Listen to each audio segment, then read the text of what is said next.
wrong camera view. Ha! You never know what kinds of things are going to go wrong when you're doing it live. Like, for example, starting a stream and then stopping it almost immediately because you left the cursor on the start streaming button and you didn't realize that you accidentally clicked the mouse again shortly afterward. So we are, this is only the second time we've ever done a live build on Linus Tech Tips, but we are definitely getting our live shenanigans money's worth out of them. Speaking of getting your money's worth, LG sponsored this video. They're having us build what they're calling the Hive Mind PC. So most of the components in front of me were actually selected by a group of our viewers. So they got to vote for what they thought were the best choices. So we're going to go through and show you guys what exactly the community thought was a good idea to put in our system. So first up, we've got our case. This is the NZXT H500i mid-tower. There goes my water bottle. There we go. Then the community didn't actually pick the power supply. I think we just advised LG on what we thought was a good power supply, because you don't want to end up with the wrong power supply for a build, like something that doesn't have enough power for everything or doesn't have the right connectors or whatever. So the whole concept of having the community choose the individual components won't work if you end up with an incompatible computer. With that said, the community did go ahead and pick the Core i7-8700K for us. Great choice, 6-core processor, fastest thing on the planet right now for gaming. Drives, let's see. We've got a WD Blue 500 gig M.2 solid state drive for boot. Then we've got a Seagate BarraCuda, it's a 4 terabyte BarraCuda Pro. All right, not bad. Another thing the community voted on was the graphics card, and once again, the community did a good job picking the most expensive thing. Good job, community. Can't go wrong when you just pick the best graphics card for like the amount of money that you have to spend. So we've got an MSI Armor GTX 1080 Ti. We're going to be equipping this thing with, I'm finding all of this out for the first time, by the way, 16 gigs of DDR4 dual channel memory. We're going to be using an ASUS ROG Strix Z370E gaming motherboard, and this was another community vote, we're going to be cooling it with the MasterLiquid ML240R RGB. So for all the haters out there that are like, ugh, RGB sucks, no one likes it, the truth of the matter is that people do like it. Given the choice, people will take the RGB one over something else. And of course, the centerpiece for the whole thing is the LG UltraWide 38WK95C. So this is a gigantic 38-inch ultra-wide monitor. Let's run through some of the specs for this thing. It's got a 21:9 aspect ratio.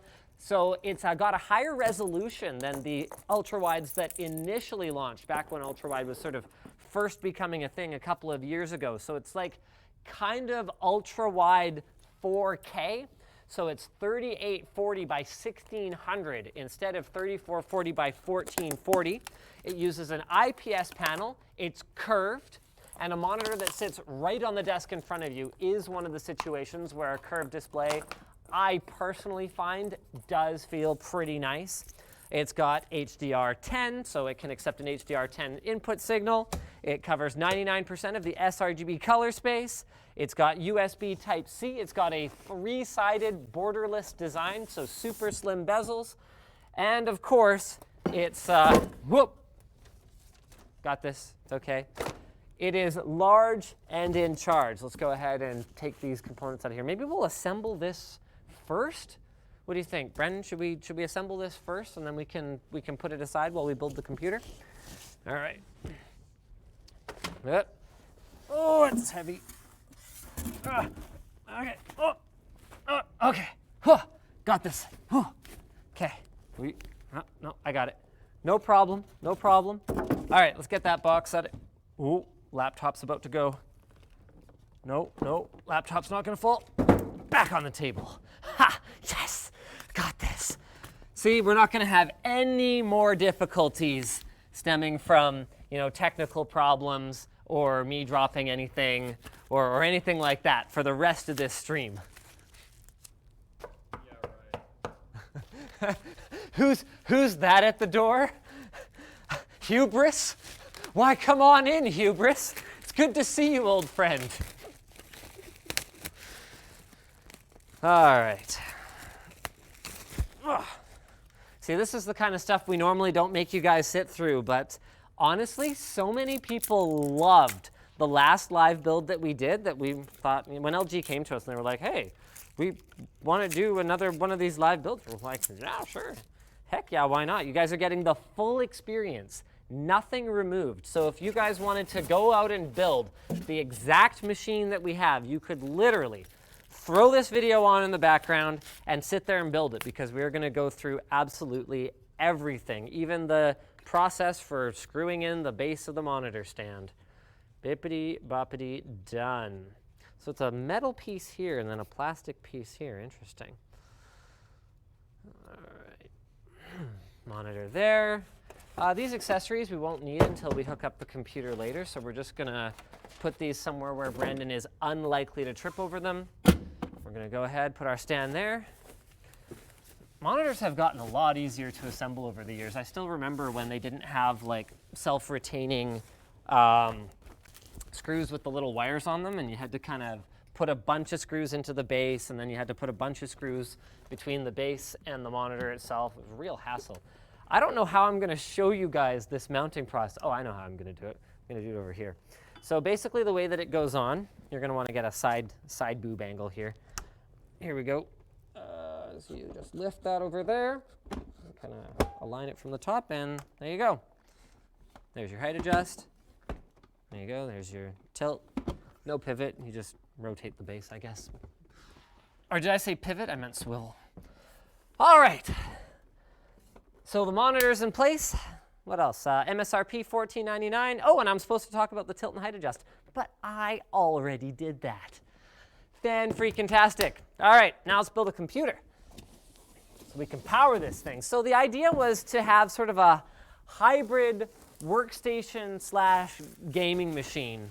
And that has become a surprisingly easy thing to do now that Intel has finally beefed up the core counts on their mainstream processors with the LGA 1150 whatever platform that is that we're on now.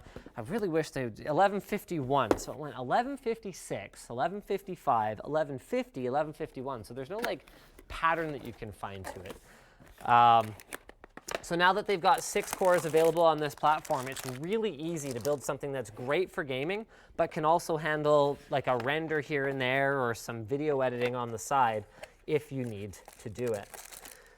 So in terms of stuff that we're going to need out of the motherboard box, we're going to grab our I/O shield. So we're going to install that in the case later. We're going to need a couple of SATA cables, one for our hard drive, and then one actually for a test SSD that I'm going to use, because I think you guys don't want to just sit here and watch me install Windows for an hour. And then other than that, there's like some temp probes and stuff, but generally I don't really bother with this kind of stuff. SLI bridge, which I also generally don't bother with anymore. I mean, ever since that last season of Scrapyard Wars, like SLI betrayed me. SLI let me down. So I've been off the SLI bandwagon for a little while. Brandon, you can take a short rest there if you want. I'm gonna switch over to the wide for just a couple seconds here. Do you want me to indicate to you in some way when you're live? Okay, so why don't I just do this like right in front of you then, so you can see? Is that helpful? All right, actually, I lied. I need you again anyway. So come over and have a look. We're going to do our CPU installation. So I always recommend using the motherboard box as a test bench, but not necessarily using the anti-static bag. You might think if the motherboard comes inside it, then you should put it on it. But actually, the outside of some of these bags can have conductive materials. That's part of what makes them ESD safe. And if there's, for whatever reason, a charge in one of the capacitors on the board, and you bridge those contacts, you can actually cause a short. So not all ESD bags do. I know I've taken a lot of flack from people saying, well, actually, Linus. Some of them do. I don't know if this one does. So if I was going to give you guys the general rule that works for everything, that is, put it on something definitely non-conductive, which a cardboard box is definitely non-conductive. I don't know. It is amazing to me how much time Intel seems to spend re-engineering these cardboard holders for their chips. So now there's a little pull tab here for your fingers or whatever. That's really horrible, and how bad it still is. So you pull this, and then this comes out, or whatever. Like, I thought it was this one that was supposed to come out. That would have actually worked a little better for me.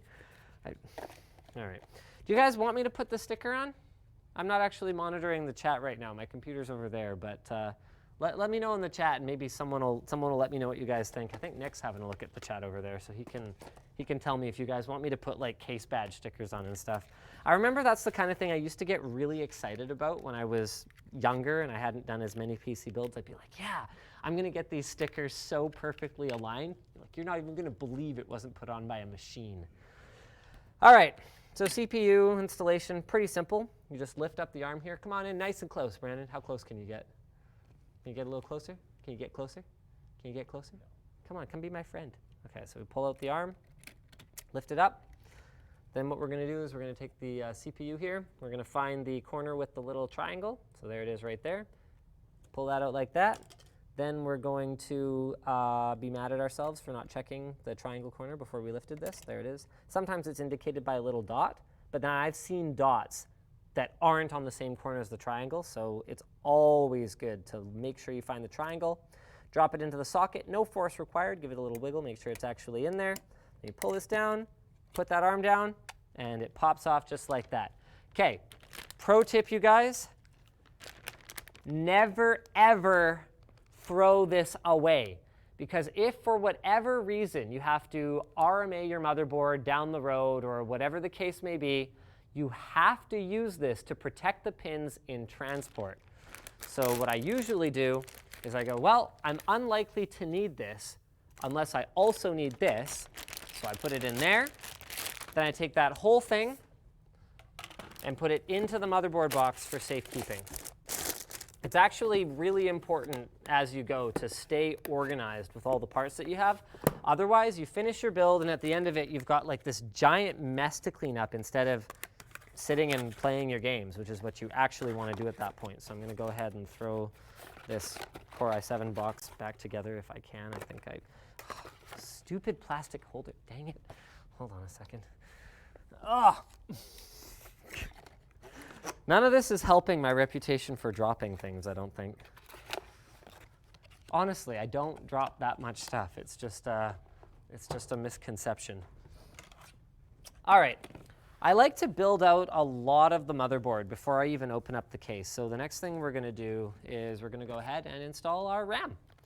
So we've got, ooh, is this, oh, it's Trident Z. Oh, I thought it was RGB RAM. Looks like the community wants an RGB cooler, but they draw the line at RGB RAM. How interesting. I can never tell, what is the step too far? RGB fan, yes. RGB system component, no. Okay. I think this Strix board is fairly RGB'd up too, though. So RAM installation, pretty simple. This is just an old habit. You don't actually have to do the sockets that are further away from, or the RAM slots that are further away from the CPU socket. But what is still nice about this approach, so it used to be that those were the primaries and you couldn't populate the secondaries first. That was a long time ago, though. The reason I still do it, though, is because it does give, if you don't have all 4 slots populated, it does give the CPU a little bit more breathing room if you're using an air cooling or, like, honestly, just in general. So you've got that extra little bit of space where, if you had a large heat pipe cooler or whatever the case may be, you wouldn't have to worry about any kind of clearance issues, especially if you have tall RAM. Like, you look at the height of the PCB there, and then you look at the height of the cooler, there's actually quite a difference. So this is what I would consider to be fairly tall RAM. All right, now we're going to set that aside, and let's get this case opened up. I have never actually built in this one, so this will be a new experience for me, and hopefully I can do a reasonably good job of cable managing it for you guys, but I'm not going to make any promises here. Let's go ahead and continue to practice what we preach. So putting all the packaging for our RAM together, and then we'll just kind of dump that. You know what? Why don't we like collect our trophies back here or something? There we go. Okay, I didn't grab a knife, so that's okay. A new key will do in a pinch.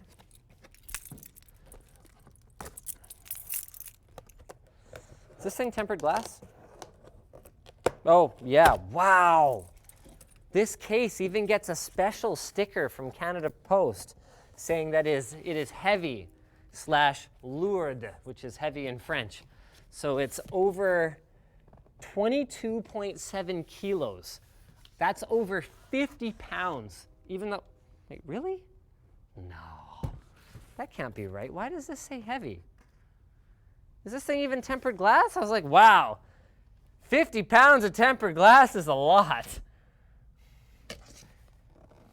Maybe this is just Canada Post going a little bit on the drunken side here, because that does not seem right. It does have tempered glass in it, but there's no way this is 50 pounds.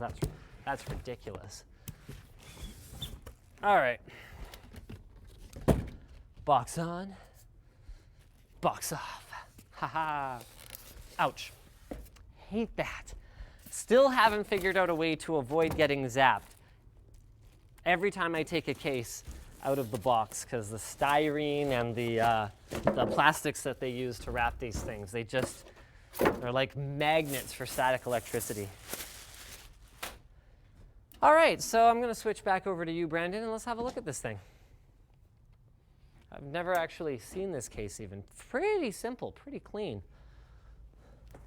So standard ATX. We can go ahead and pop our panel off, make sure that we don't, wow, this is new.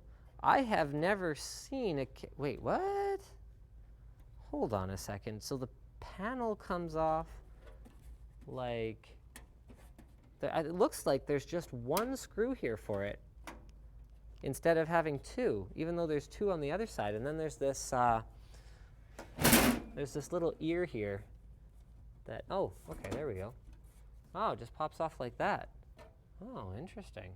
So you just slide the tempered glass into this bottom kind of, there's a couple little plastic like nubbins down there, and then you just pop these like friction mounts up here in, and then you can screw it in at the top. Oh, interesting. I'm actually kind of surprised that keeps it safe during shipping, but you can see they've taken some extra precautions here. So they've got these plastic, or no, it looks like these are metal. Yeah, they've got a metal bracket up here, and then at the bottom, there's the two pieces that hold it in place. You can actually see where they go.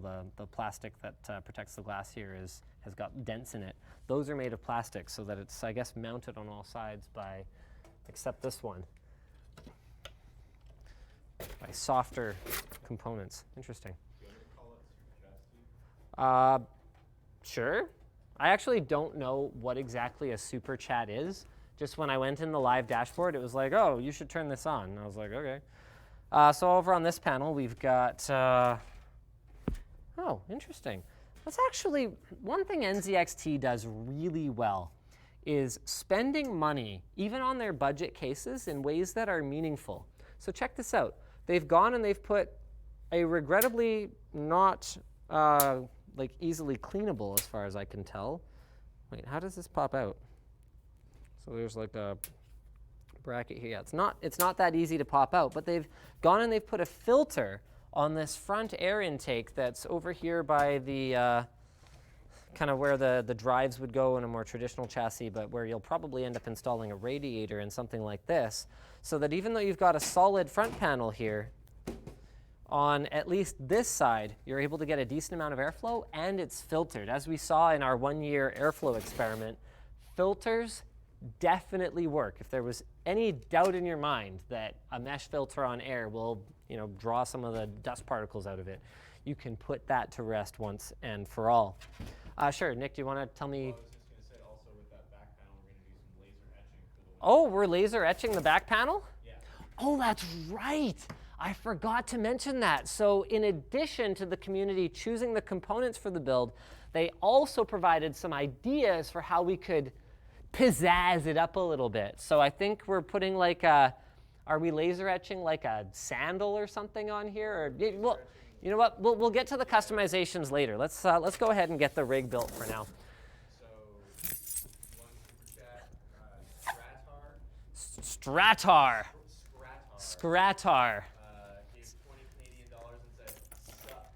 20 bucks to say sup? Yes, sir. Stratar should change his or her name to like Mad Bolinar. That's crazy. Stratar. It kind of sounds like kind of a, I don't know, like kind of sounds like a rash that you'd kind of get on your groin, you know? Like I've got a mad, you know, I've got some mad Stratar going on down there. Like I'm gonna leave my boxers on in the change room. I don't want anyone seeing that Stratar. Like. Spice fam. You know, fun fact, I've actually, my go-to playlist right now, Stop Radio. Now, part of the reason I like it is that whenever I start it, I have to play, like Google Music is like, play Stop Radio. I'm like, haha, that's funny. Those of you who don't know, Stop is a Spice Girls song from like way back in the late 90s? Holy crap. Was it the late 90s? Hell yeah. Damn. Anyway, so part of it is that, and part of it is I'm like, yeah, I love this music. I have terrible taste in music. It's got like some S Club 7 in there. It's got some newer stuff. Got some other Spice Girls. Robin for €2 says, hey Linus, loving the vids lately. Robin says, loving the vids lately. What's the implication here, Robin? That you didn't love the vids before? That something about, no, that's not nice. That's like, you know, like imagine if I said this. Imagine if I was like, you know, Brandon, that last video you shot, it was really good. What's the implication then, Brandon? It's like all the rest of the work that you did for the last 5.5 years. You know what? Pretty subpar. But that last one, that was good.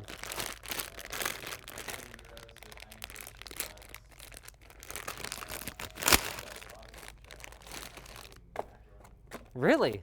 I didn't know Super Chat was like a big thing. I don't think we were eligible for it before, and a lot of people, if you follow on Twitter, you'll probably know this, but our live streaming was actually turned off outright by YouTube due to a small disagreement that we had. Well, actually, you don't disagree with YouTube. YouTube just disagrees with you. So YouTube had a small disagreement with the way that we were using the YouTube platform to promote live streams on Twitch. So you're technically not allowed to just make a video, upload it to YouTube, and say, hey guys, we're streaming live somewhere else. And we actually didn't even know that, because even though it's in the YouTube terms of service, which we have read, it's never been an issue because we've been doing that for years. And we had no idea that it was bad because they've never cared before. And we've actually been doing it since before YouTube would have really had a good reason for caring about Twitch, because they didn't have a competitor back when we first started the WAN show, which must have been like Raul for £5 says, when are you building up 7 workers, 1 CPU? Oh, Raul. I'm going to be doing that here. Come on in close so people can see how to install the power supply. So I'm Cooper says, okay, hi Cooper.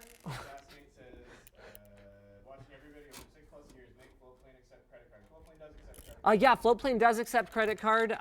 With that said, the payment system is a little borked right now. We're expecting it to be fixed in the next 2 weeks. Yeah, I'm referring to the Spice Girls song. Someone bought a super chat just to diss my taste in music? Somebody says, what's up from New Zealand? Spice Girls for life.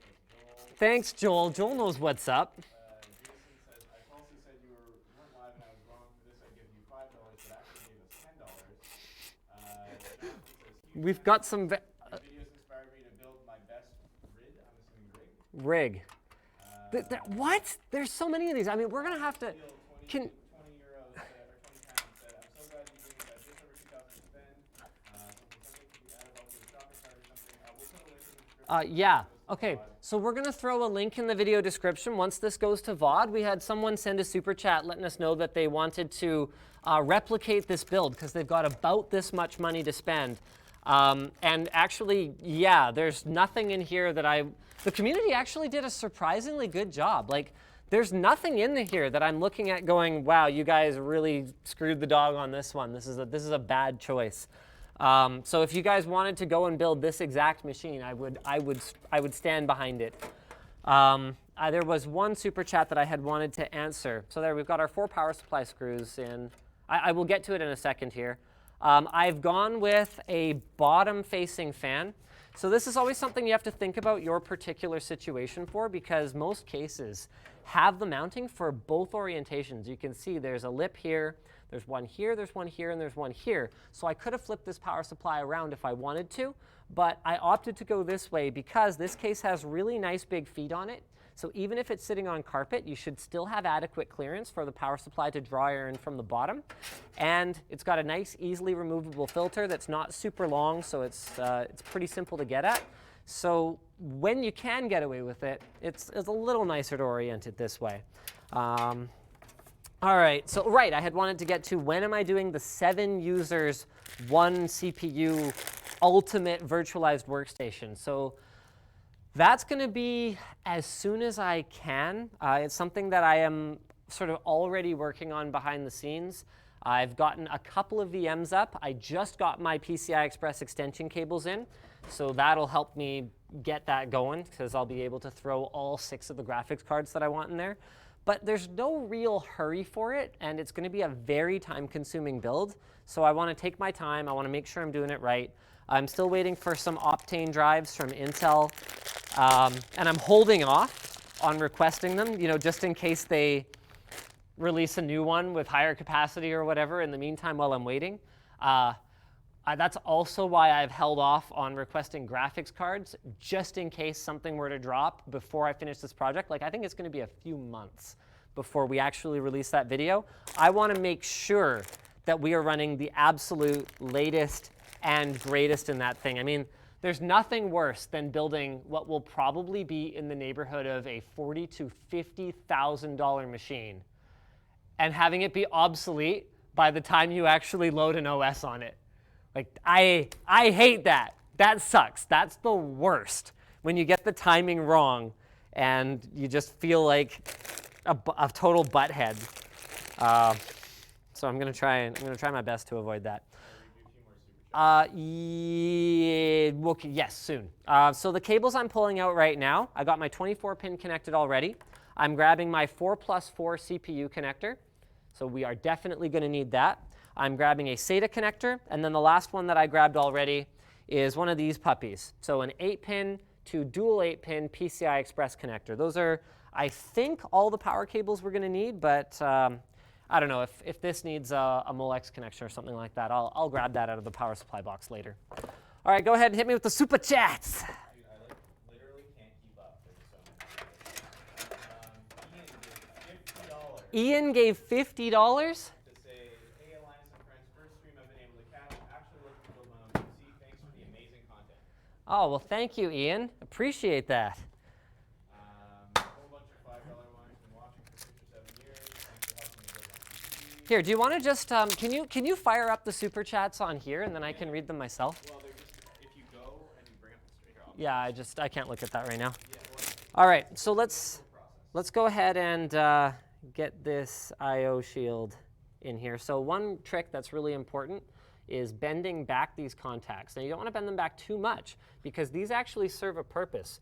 They're supposed to make contact with the outer metal housings on the connectors here. I think it's like a grounding thing or something, can't remember. Anyway, the point is, you still want them to make contact, but if you don't bend them back a little, from my experience, you'll often end up, especially with things like HDMI and USB, you'll end up with the metal things sticking into the port, and then you won't be able to put something in it. Like, see that? See how you could accidentally have those tabs sticking in the port? And you can actually short or even fry a port like that if you're not careful. So we're just going to give them a little bend. Then we're going to go ahead and pop this baby in here.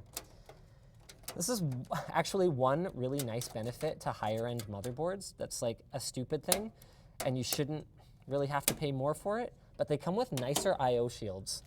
Nicer cases, nicer motherboards. The I/O shield installation process does tend to be a little bit easier.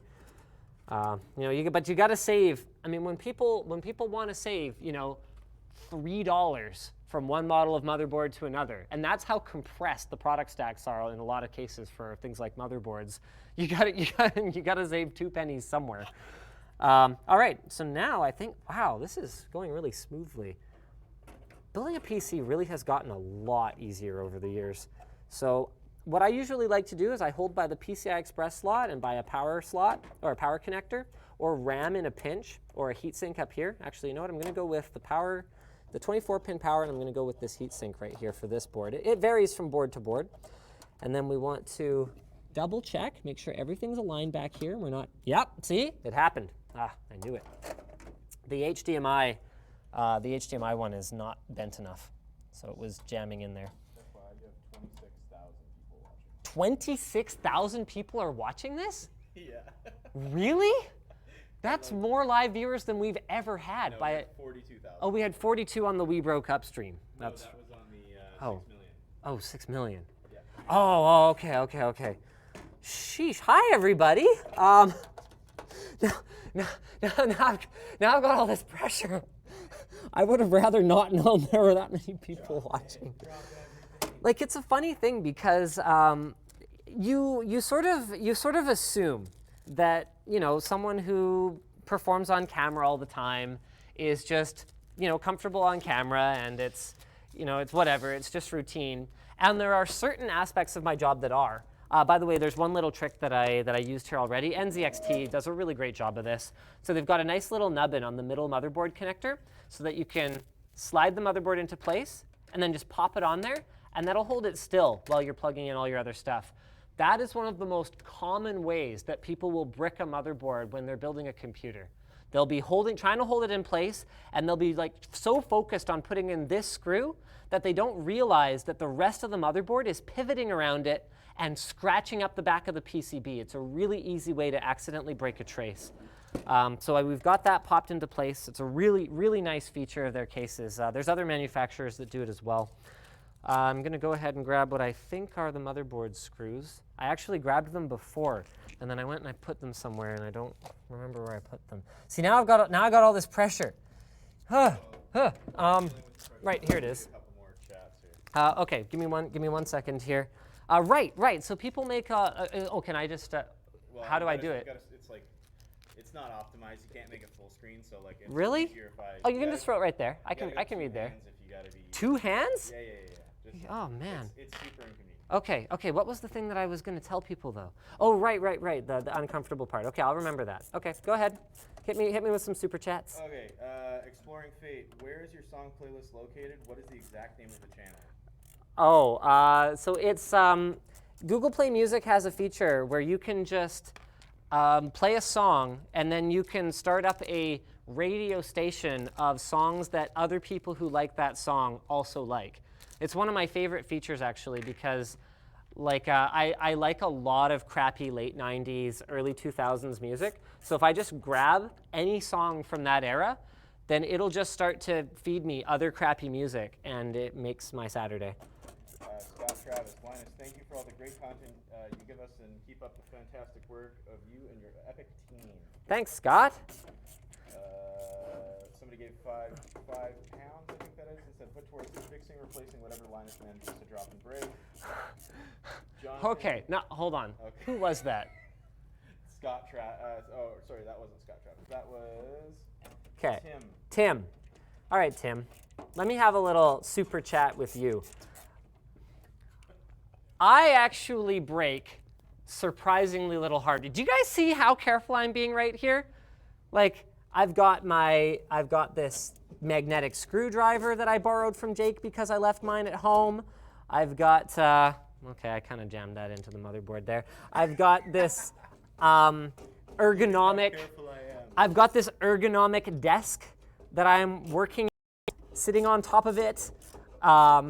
No, but in all seriousness, I actually break surprisingly little hardware. It's kind of a funny thing about computer hardware is because it's expensive, we treat it like it's made of glass, like it's crazy, scary, fragile.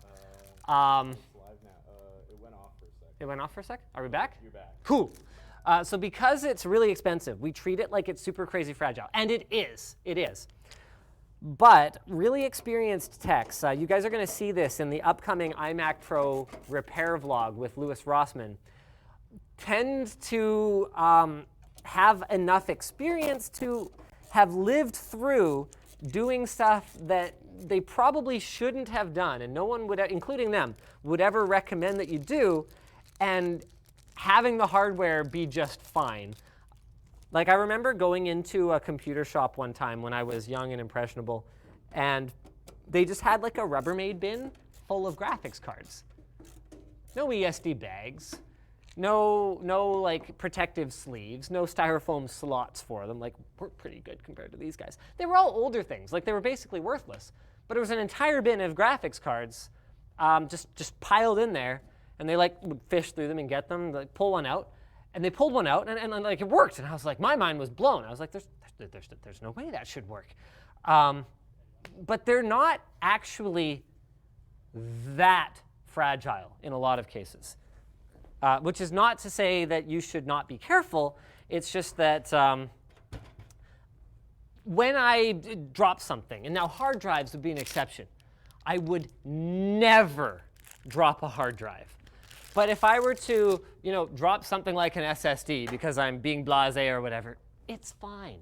I have literally shot hoops with an SSD before. That was back the first time that I visited Intel's Folsom campus, just for like a silly vlog style video.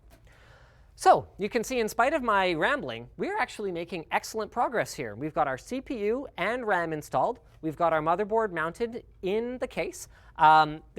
If you want to do like a quick sanity check on your motherboard, most of them use 9 mounting screws. So you got 1, 2, 3, and they're mostly in a row. 1, 2, 3, 1, 2, 3. This one uses 8 because it's got that nubbin in the middle that doesn't actually have a place to screw it in, but honestly, that's plenty. Your motherboard's not going anywhere. I've used as few as like 3 when I'm in a hurry, so yeah. All right, do you want to hit me with some super chats? Okay.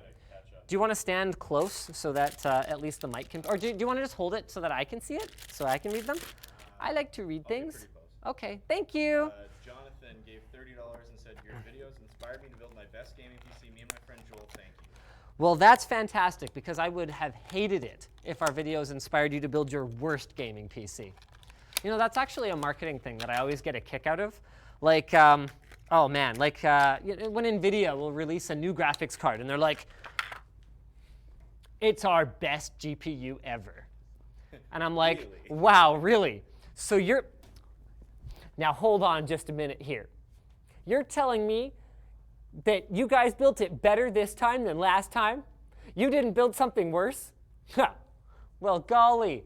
Oh, what's going on over here? What's this? We've got a whole, here, what's going on? We got a whole committee. Oh, is it done? That's the test one. Wow! That looks fantastic.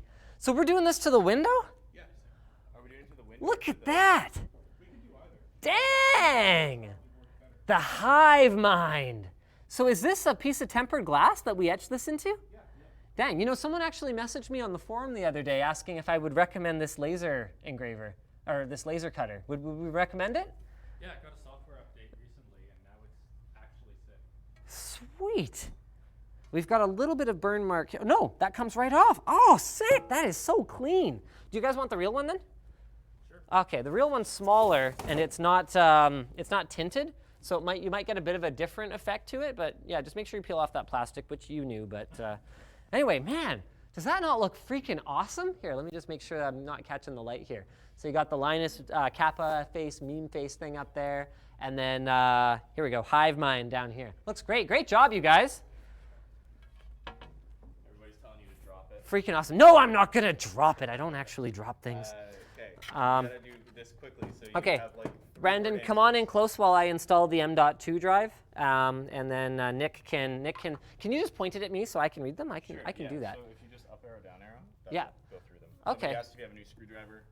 Oh no, this is not my screwdriver. You can actually see that this is Jakku's screwdriver, and I actually I hate the way that he set it up with the tape on the bottom there, because so mine is a snap-on, and then this is like their budget brand, but like it's basically the same thing. So it's a Williams. It's the same screwdriver pretty much, except it doesn't have a knurled finish here. And that's the one that I actually like to use when I want grip. Like this gives you a little more torque, which is nice. But when you're trying to go fast, it's actually nice to have the thinner shaft when you're kind of screwing things in quickly to like a drive or something that doesn't require a lot of force. New screwdriver, Musashi Miyamoto, super chatted 18.99 of whatever PLNs are. What currency is that? PLN. Do you know, Brandon? You have any idea? Okay, yeah, well, we got nothing. So I have no idea if that's like an impressively large super chat or if it's like really small. Poland Loti. Zloty. Zloty? One zloty is 36 Canadian cents. One zloty is 36 cents, so that's about $5 then. Okay, all right. I want to say that I like LMG cooler. Okay, I'm going to assume that means that you think LMG is cool and that I'm cool. Can I go with that? I'm going with that. I'm going with that. What else we got? Where's the Yoko body pillow? Yes, we do have the Yoko body pillow. We still have it. No, you do not need to go get it right now. The Yoko body pillow has made plenty of appearances in our videos. Man, that thing has turned into like such a meme. It's in the bedroom. That's the answer. I mean, come on, what else were you expecting? Okay, so for those of you actually watching for the build, the parts that I took out of the motherboard box here, in my experience in the past anyway, typically motherboards have these pre-installed, but it looks like they're not doing that anymore. So there's a little standoff and then a little tiny screw. I'll get you guys a nice good look at that. That's for installing your M.2 drive, and I guess the reason they don't pre-install them anymore would be because you might have to put it into a different spot, and that might have been confusing for users. But I kind of disagree with that approach because most M.2 drives, at least on the desktop, are the 2280 format, so they're 8 centimeters long. And if they were to pre-install it at the 8 centimeter mark, like most companies have in the past, I think that's actually a better user experience, just having this pre-installed and then undoing the screw.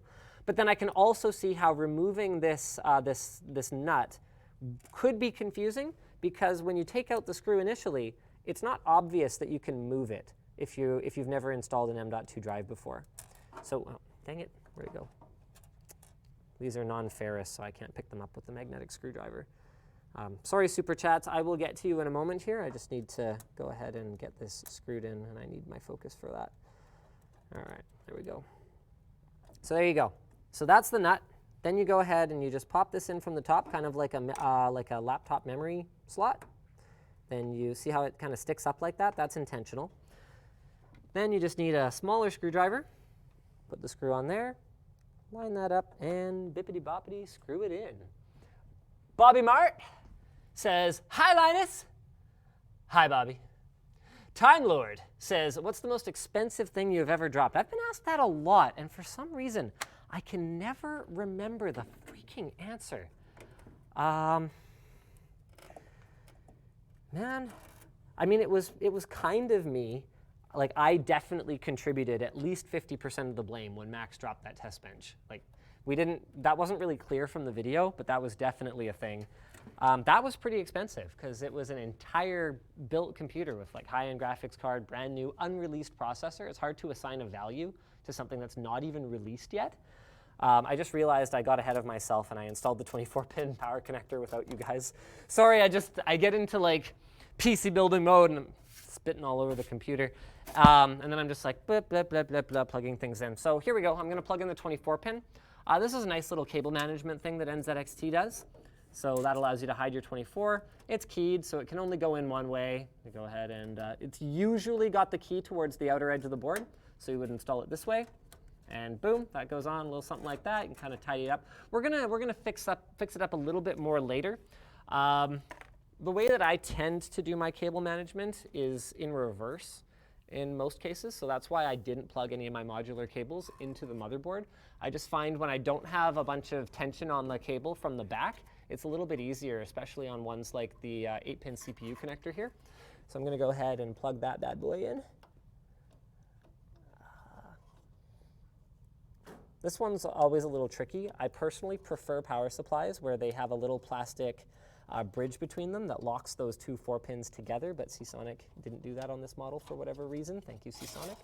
That's fine, we got this. So then what I like to do is pull them back through, and then that way I just, I find it's a little bit easier to manage.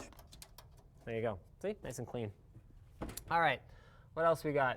Yeah, cheap I/O shields are literally knives, says Sheldon for $5. Yeah, pretty much. Why did I use a key for opening up the monitor?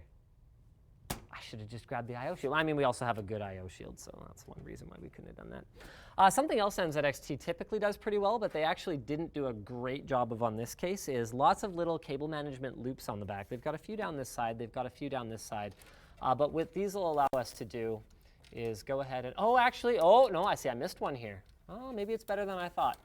So this will allow us to route this 8-pin connector wherever it is that we want to go. So we're going to go ahead and, you know what, no, we're going to bring it down this side. So this is a total cheapskate move. So most people will use zip ties, and they're typically included with your power supply and case to secure cables at the back. But a lot of cases come with these twist ties already. Waste not, want not, right? So I take out the twist tie and put that back in. Who says you can't use a twist tie for cable management? See that? That's right. I just saved a fraction of a penny. Right there. You guys saw it happen live. Fraction of a penny. Boom. Just like that. All right. Super chats. When's the last time you used a Molex cable? Oh, it actually comes up all the time. Like there's still, like, if you still run a sound card, there's sound cards that take Molex cables. There's like fan controllers that take Molex cables. There's advantages of Molex. Like this SATA connector is really fragile. It's easy to snap off.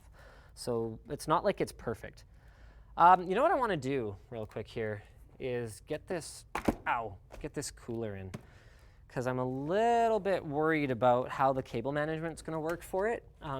Things with RGB, fans, pumps, I mean, that's already a lot of things to plug in. They tend to have a lot of wires, and since they're all around the CPU socket area, if you don't do a good job of planning exactly where you're going to put them, then you'll end up with a really messy rat's nest, and it's right in what would normally be kind of like the centerpiece area of your system. So I want to make sure that we're planning this out accordingly. So here's our RGB CPU block / pump combo unit here. We've got, actually, wow, these are some pretty nice flexible tubes on here. That's not bad. They're using these rotary fittings here, so that should give us some options. And then we've got a couple of connectors here. We've got an RGB lead. That's actually long enough that we should be able to get it behind the motherboard, so that's good. And then we've got a simple 3-pin power. That's actually, wow, that's really fine gauge wiring. I guess this must be a pretty low power pump. So we're going to run that to the CPU fan header on the motherboard. So that's fine so far. Then we've got our fans. So it looks like Cooler Master hasn't gone the route of including like RGB pass-through through their block, like with more complicated circuitry in the block / pump for the fans. So we're going to have to find our own RGB ports for the fans. Maybe there's more wiring in here. Oh, see, this is what I'm talking about. So in addition to the NZXT control hub for case fan and RGB lighting, needs a little push there. We've got an additional control hub that'll do, what's this? Are these magnetic? No, how does this? Oh, wow, you have to put in all the little pins yourself? Are you effing serious right now?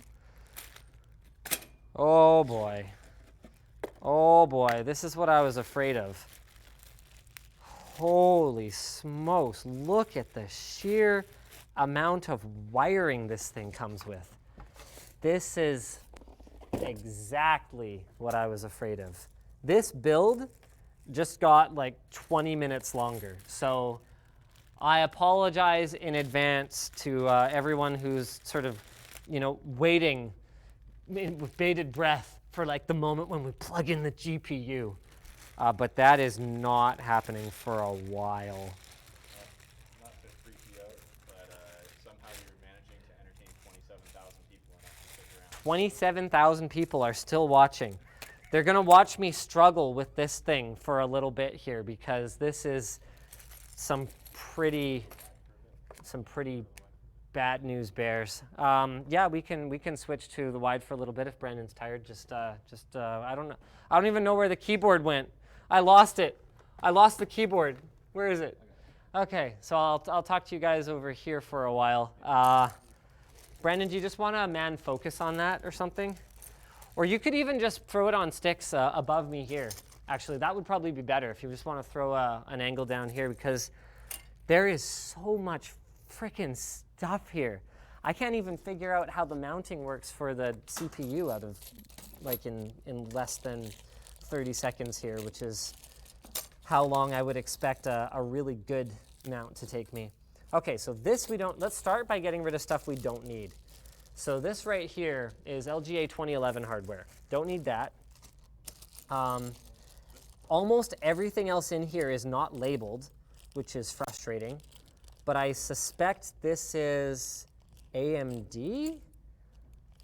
Oh, man. Man, you guys. No, I think this one's Intel. So this looks like an Intel bracket. Kind of akin to the M.2 style one. Okay, presumably we will need, yeah, okay, this is AMD. There you go. You can tell because it's got the little hooks here. That's a mounting mechanism that I'm not a huge fan of. I wish AMD had never done that. Okay, then we've got 4 screws for these, and we can put away these AMD side brackets. We don't need those anymore. Okay. While you're figuring that out, can I hit you with a few more here? Process of elimination. No, I can read them. I'll tell you what I want, what I really, really want. I really, really want Linus to build this PC. Thanks, Minado. Appreciate that. Although, I don't know if Wannabe is really my favorite of theirs. No, I'm lying. Wannabe's awesome. What way is this going to go in? I'm not sure if it matters, actually. Okay, so we'll pop that in there. And then it looks like it's got clearance for the screws to go in. Yep, there we go. All right, that's pretty good. Ryan says, can you turn the ISO up? It's a little bit dark. Brandon just did. Oh, perfect. Thanks, Ryan. I can't believe that you paid us to help us improve our production values. You're a kind person, Ryan. Appreciate that.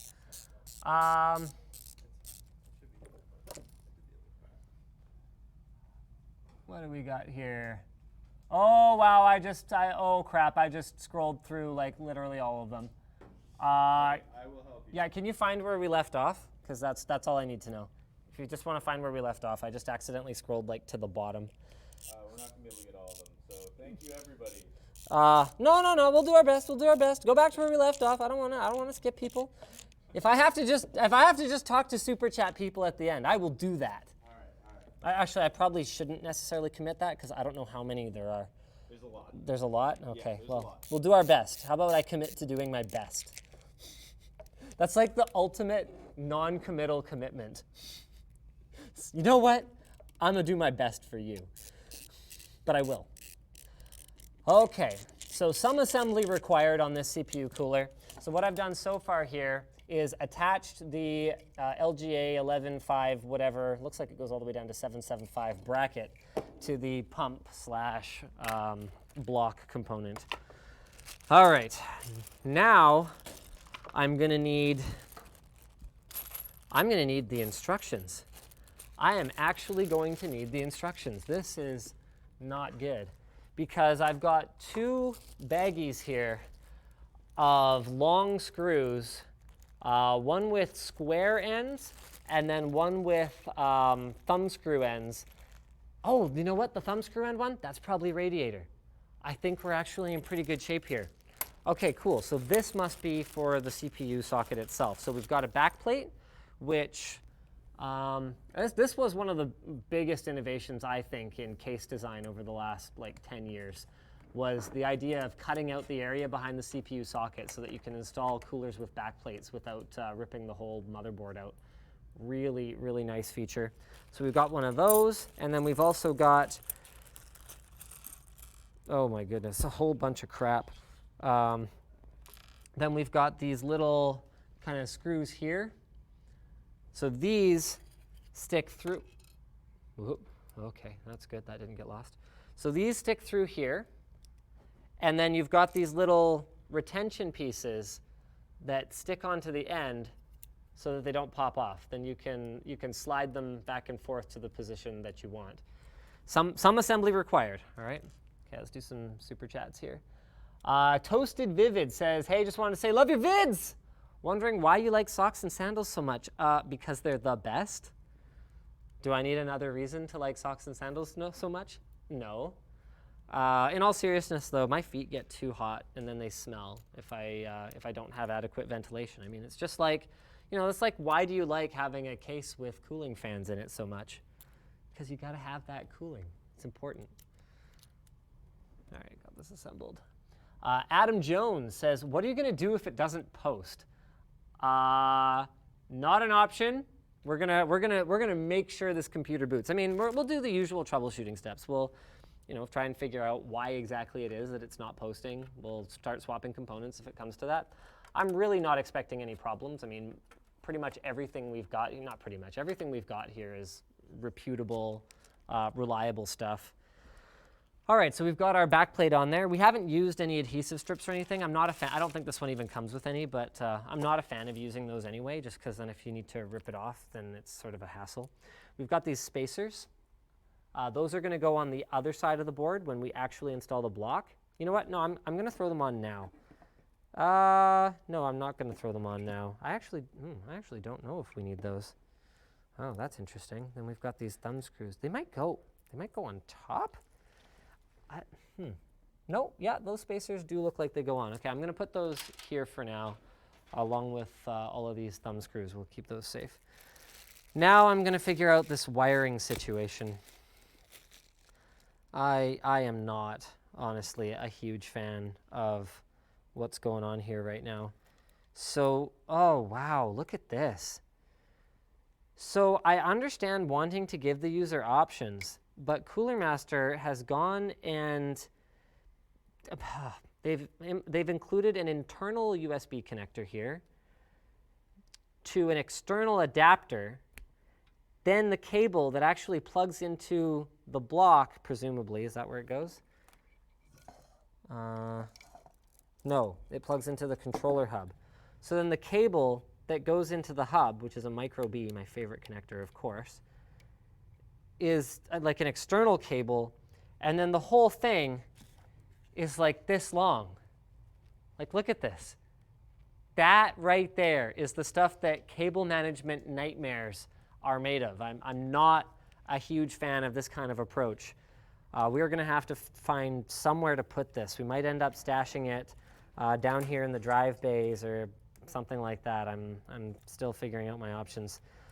Then we've got these little extensions, and these are for the RGB connectors that are on the fans, presumably. So you can see these guys.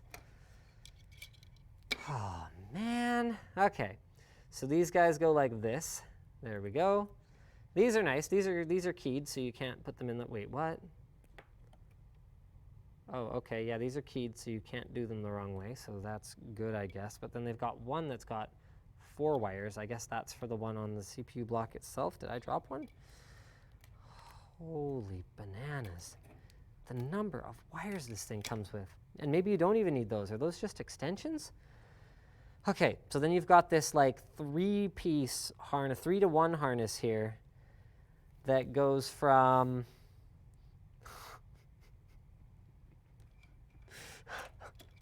oh boy, you guys. And then they've got these little adapter doodads if you don't want to use extensions. These little, can you even see those? They're little like pin-to-pin connectors. They're really hard to make out. Okay.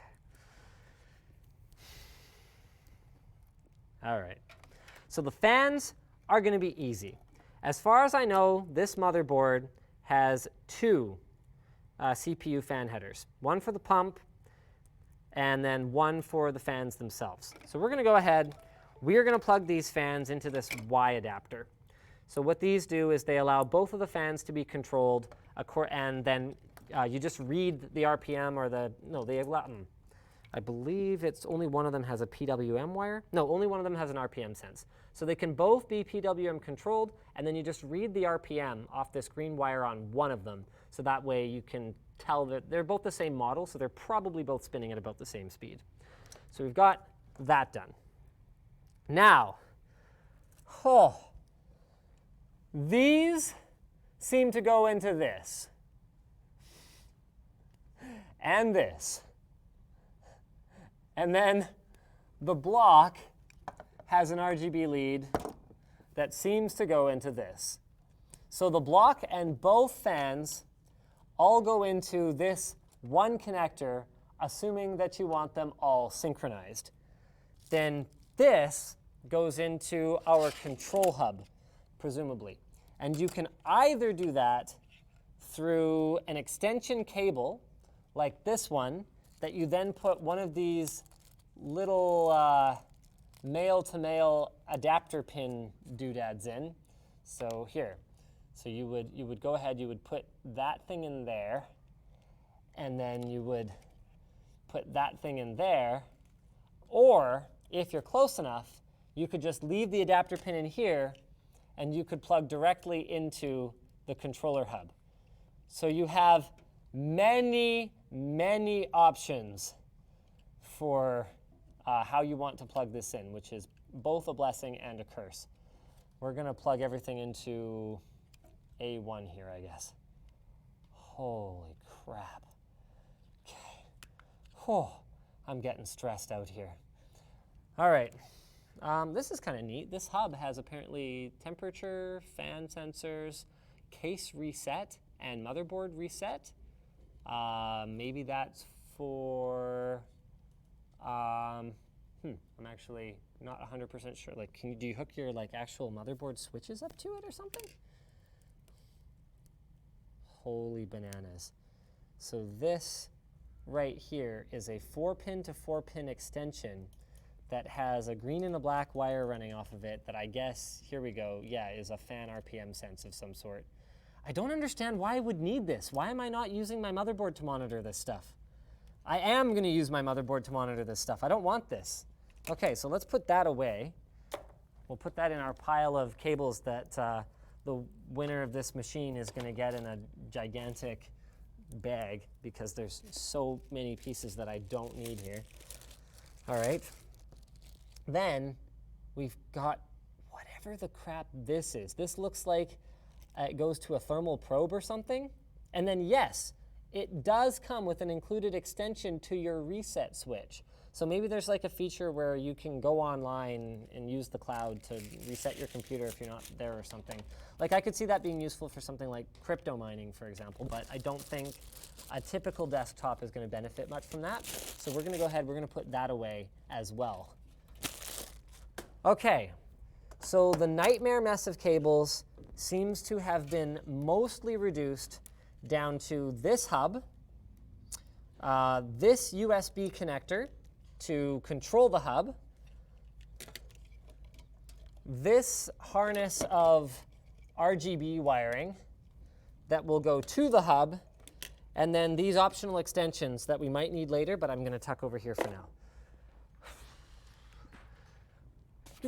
When did life become so complicated? Like, when did this happen? And what is that piece that just dropped? I'm going to need that. Let's put that back up there. Somebody gave you $20 to remind you not to drop the computer, okay? 20 bucks to not drop the computer? I know not to drop the computer. Right, I'm supposed to, let's see. Mazdafan Gaming says SSDs are safe to around 50 Gs. Yeah, the SSDs are pretty difficult to damage by shock. Like you would actually have to like baseball bat them to reliably destroy them just by like hitting them against something. And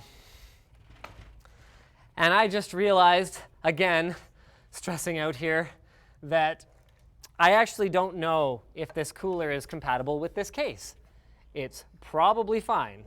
But you never know. There can be slight differences in clearance for things like radiators that can cause a real nightmare for you. It looks like it's going to be fine though. So let's go ahead and pop these screws off of here.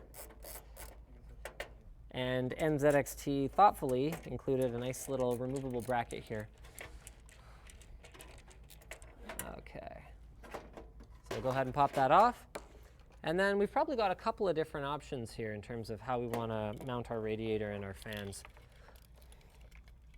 So there's enough space in the front there that you could actually put the fans or the radiator tucked into, oh crap, oh, we'll find those later, tucked into the front of the case, but that might affect our airflow a little bit because if you guys remember, that side panel had that nice little like vented spot on it. So I think what we're going to do instead is we're going to mount our radiator directly to this panel. So this should come with some small radiator mounting screws. Yep, it does. And then we're going to mount our fans to the radiator. That also gives us a nice look at our RGB fans through the windowed side panel if you're into that sort of thing. Nikolai asked if there are any LTX videos coming. Nikolai wants to know if there are LTX videos coming. I think that is pending a decision from you, actually. I said I basically didn't care and it was up to you when Colton asked me. So I think we're doing the second one. Okay. As a video on LTT. And then the first one. That and Jay's LTX video. Okay. All right. So it looks like yes, we will have at least one video from LTX.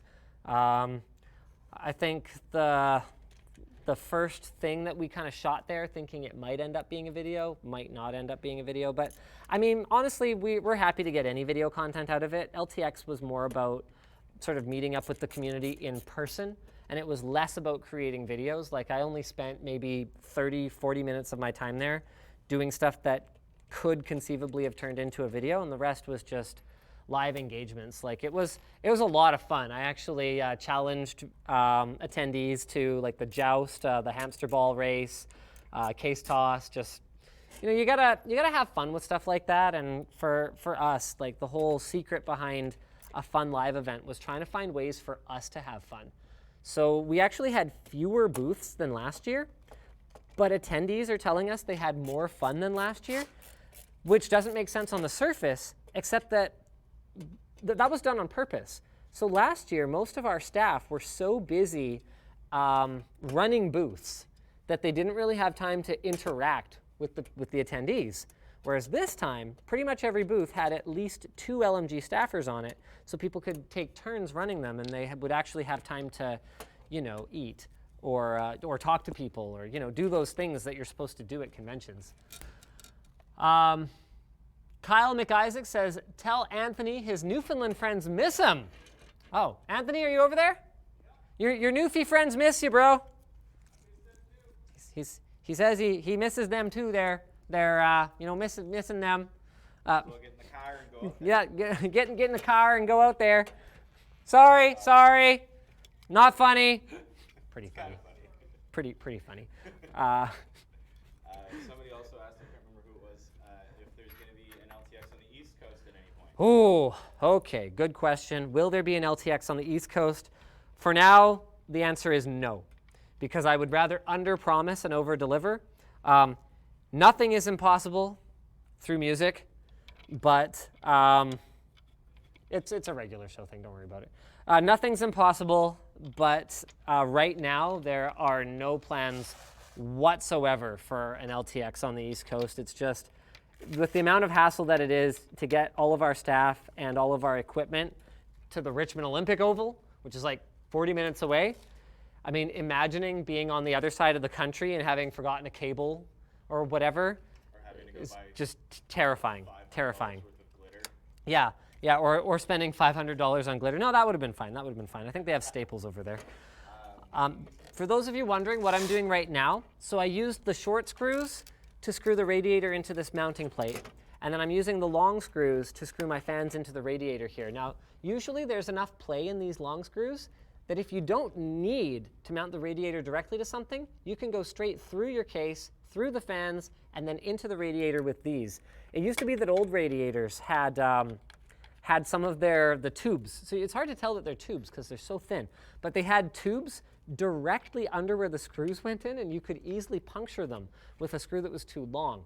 But nowadays, most of the radiator manufacturers and most of the cooler manufacturers are aware of that particular problem, and they will do a couple of things. They'll make sure that there's enough sort of play in the length of the screws before they hit the fins that it's not going to be a problem. And what they'll also do in some cases is make sure that there are no tubes under where the screws go in, so you could never puncture anything anyway. Can you do anything about the horrible frame rate? That's as far as we can tell, it's a YouTube problem. Yeah. And it's like better now than it was when they made that comment. Yeah, so sorry guys, there's really nothing we can do about it. YouTube is as YouTube does. We decided to stream on YouTube today for some reason, and so we're having that. We're having the YouTube experience together. Linus, who's your biggest arch enemy? And why is it Luke's mom? Okay, Luke's mom is not my arch enemy. Luke's mom is awesome. She's great. Like, she has been so supportive, like not just of him, but like of me directly over the years, even though like I hardly knew her, and it's because of me that her son dropped out of school and ran off to join the circus. Like, she owed me nothing. And she's been nothing but kind and supportive to me and him, and everything that we've accomplished together. So Luke's mom is awesome. Absolutely not my archenemy. Thanks, Luke's mom. Assassinate says, I subscribed on Floatplane. Thank you. And if you say, hi, Dylan, I'll be a great day. Dylan, I think you got a typo in there. But you can be a great day all you want, Dylan.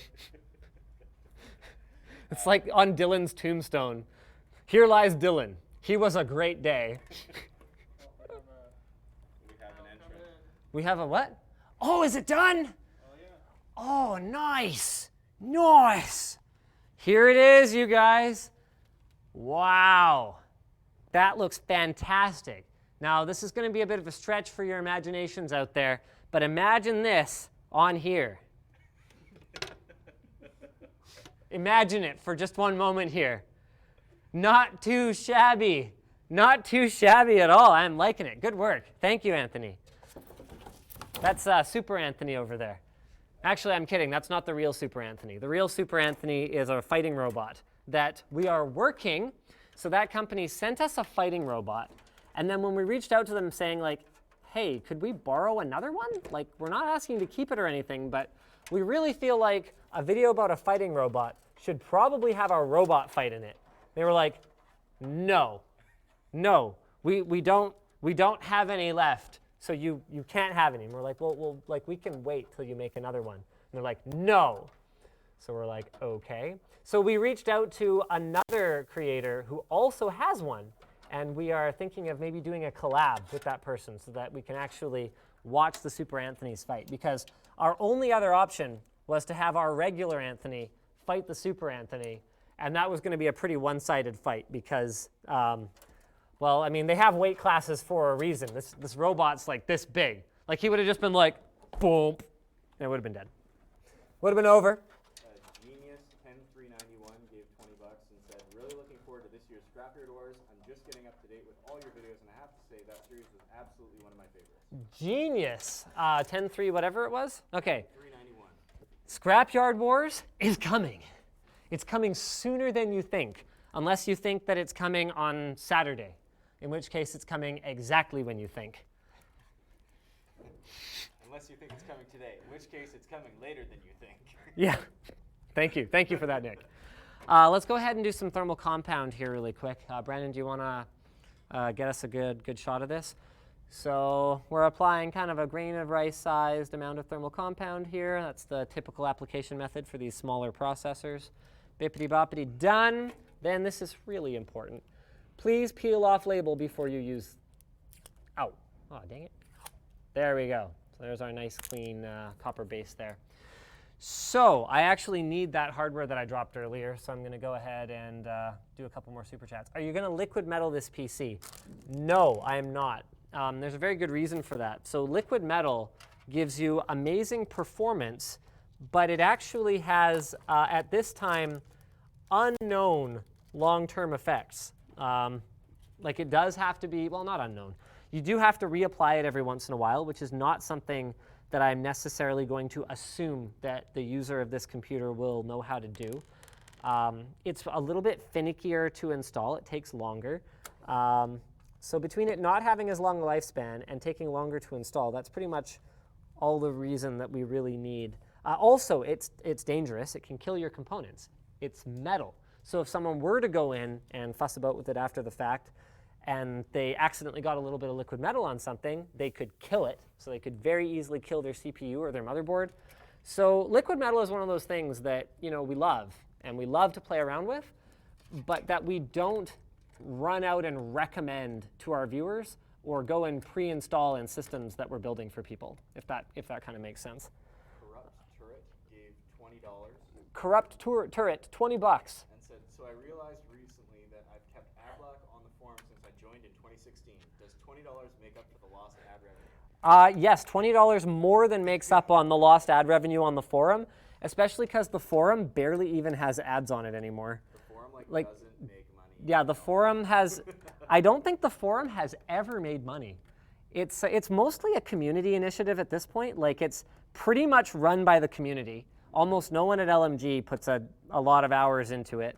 Like Luke still does some work on it, but again, it's mostly the community. And then the community is what kind of keeps it alive. Like I post very little over there. Most of the staff is pretty much concentrated on replying to like comments on floatplane videos over there and stuff like that. So the general forum is just kind of, it's as much a generic tech forum as it is Linus Tech Tips. It's just that it's administered by us. So, sorry? Oh yeah, sorry, I'll change cameras. I got this. But it's administered by us, so it's well funded. It's never going to go anywhere. I mean, never is a strong word, but it's not going anywhere. And yeah, if you like it, then go. I mean, honestly, there's a lot of people over there that don't like Linus Tech Tips, the YouTube channel, want nothing to do with it, but they just like it that it's a good online community. That's totally fine. So and that's fine. That's the way that we're running it these days, and we're totally cool with that. So. It's not something that we ever expect to make money from. I mean, the days of making money running a web forum, unless you're running something very, very specialized with like a very affluent audience, like something very niche, I think is a better way to make money on a web forum than something more mainstream. And it's not a good way of making money. Why don't you do case reviews anymore? So the reason we don't do case reviews is actually the same reason we don't do a lot of things anymore. It wasn't a particularly strong category for us in terms of viewership. Like people seemed to be kind of losing their interest in it compared to other things. And additionally, there's other guys that do a great job of it. Like, do you really need to watch Dimitri's thoughts on a case and mine and Steve from Gamers Nexus? Do you really need that many reviews of a case? The case sort of, I see a case, unless it's a very high-end one, as mostly a one-time use affair, where if there's something kind of wrong with it, you can kind of fight your way through that in the initial setup. But then beyond that, even though there are cases out there that don't have great performance in terms of airflow, the H500p was a great example of that a little while ago, it's not like it was so bad that it was going to kill your components or anything. So it's one of those components that there's not really a whole lot that you can totally screw up, like really, really badly. And if people just pick what they like, they're going to mostly end up with a pretty decent experience. So we just don't care as much anymore. And when you stop caring, and when you stop being excited about something, that is a perfect time to stop making content about it and leave it to the guys that are still amped on it and still really want to talk about it. Because I've said this a lot when people have asked me, like, how do I become a YouTuber? And the answer is always do what you're legitimately actually passionate about. Because if you try to fake it, no one's going to be fooled and everyone's going to hate your content. So we're not about faking it here. We want to make sure that when we're making videos about stuff that really sort of lights our fire, you know? So that would be the main reasons why we don't really do case reviews anymore. Oh boy, cable management. Oh boy. Oh boy. Okay, so yes, I have decided on a location for this. I'm going to put it in the heart. Oh, it's magnetic. That's cool. That's cool. I got this. It's magnetic. You could stick it anywhere you want. Boom. So I'm going to put it down there. And then I'm going to run my USB connector. I'm actually going to do this fairly early on here. And I think I'm going to pop this out under the motherboard here. Start getting this wired up. This thing is like over 50% of the total wiring for this build is this freaking water cooler. There we go. So we're going to throw that USB connector right there. And actually, this is great. This motherboard has 2 USB 2s. And I think we are going to need both of them because I believe the integrated NZXT hub also wants one. Yeah, it does. So we're going to need to plug that in as well. Perfect. Everything's actually going shockingly smoothly, all things considered. Although, you know, famous last words, of course. All right, I'm going to go ahead and then I'm going to take all the RGB connectors here. Sorry, I'll give you guys a better look at that. So these are the RGB connectors for the top 2 fans, or the wait, what? Oh, the CPU cooler, and then the front 2 fans here. We're going to run all of those over here, down to our hub doodad. Oh man, there's going to be a bit of a rat's nest in the bottom of this one, so I apologize in advance to whoever wins it, because there's a big difference between a build that I have 6 hours to work on and a build that I have like 2 hours to work on while I'm streaming. Do you want to do another rundown of the specs just for people who... Yeah, oh, so for those of you joining us, this is kind of the $2,000-ish gaming machine. It's got a Core i7-8700K, 16 gigs of dual-channel DDR4 memory from G.SKILL. It's got an ASUS Z370 Strix motherboard, if I recall correctly. I want to say that. It's got E. It's got a WD 500 gig M.2 SSD.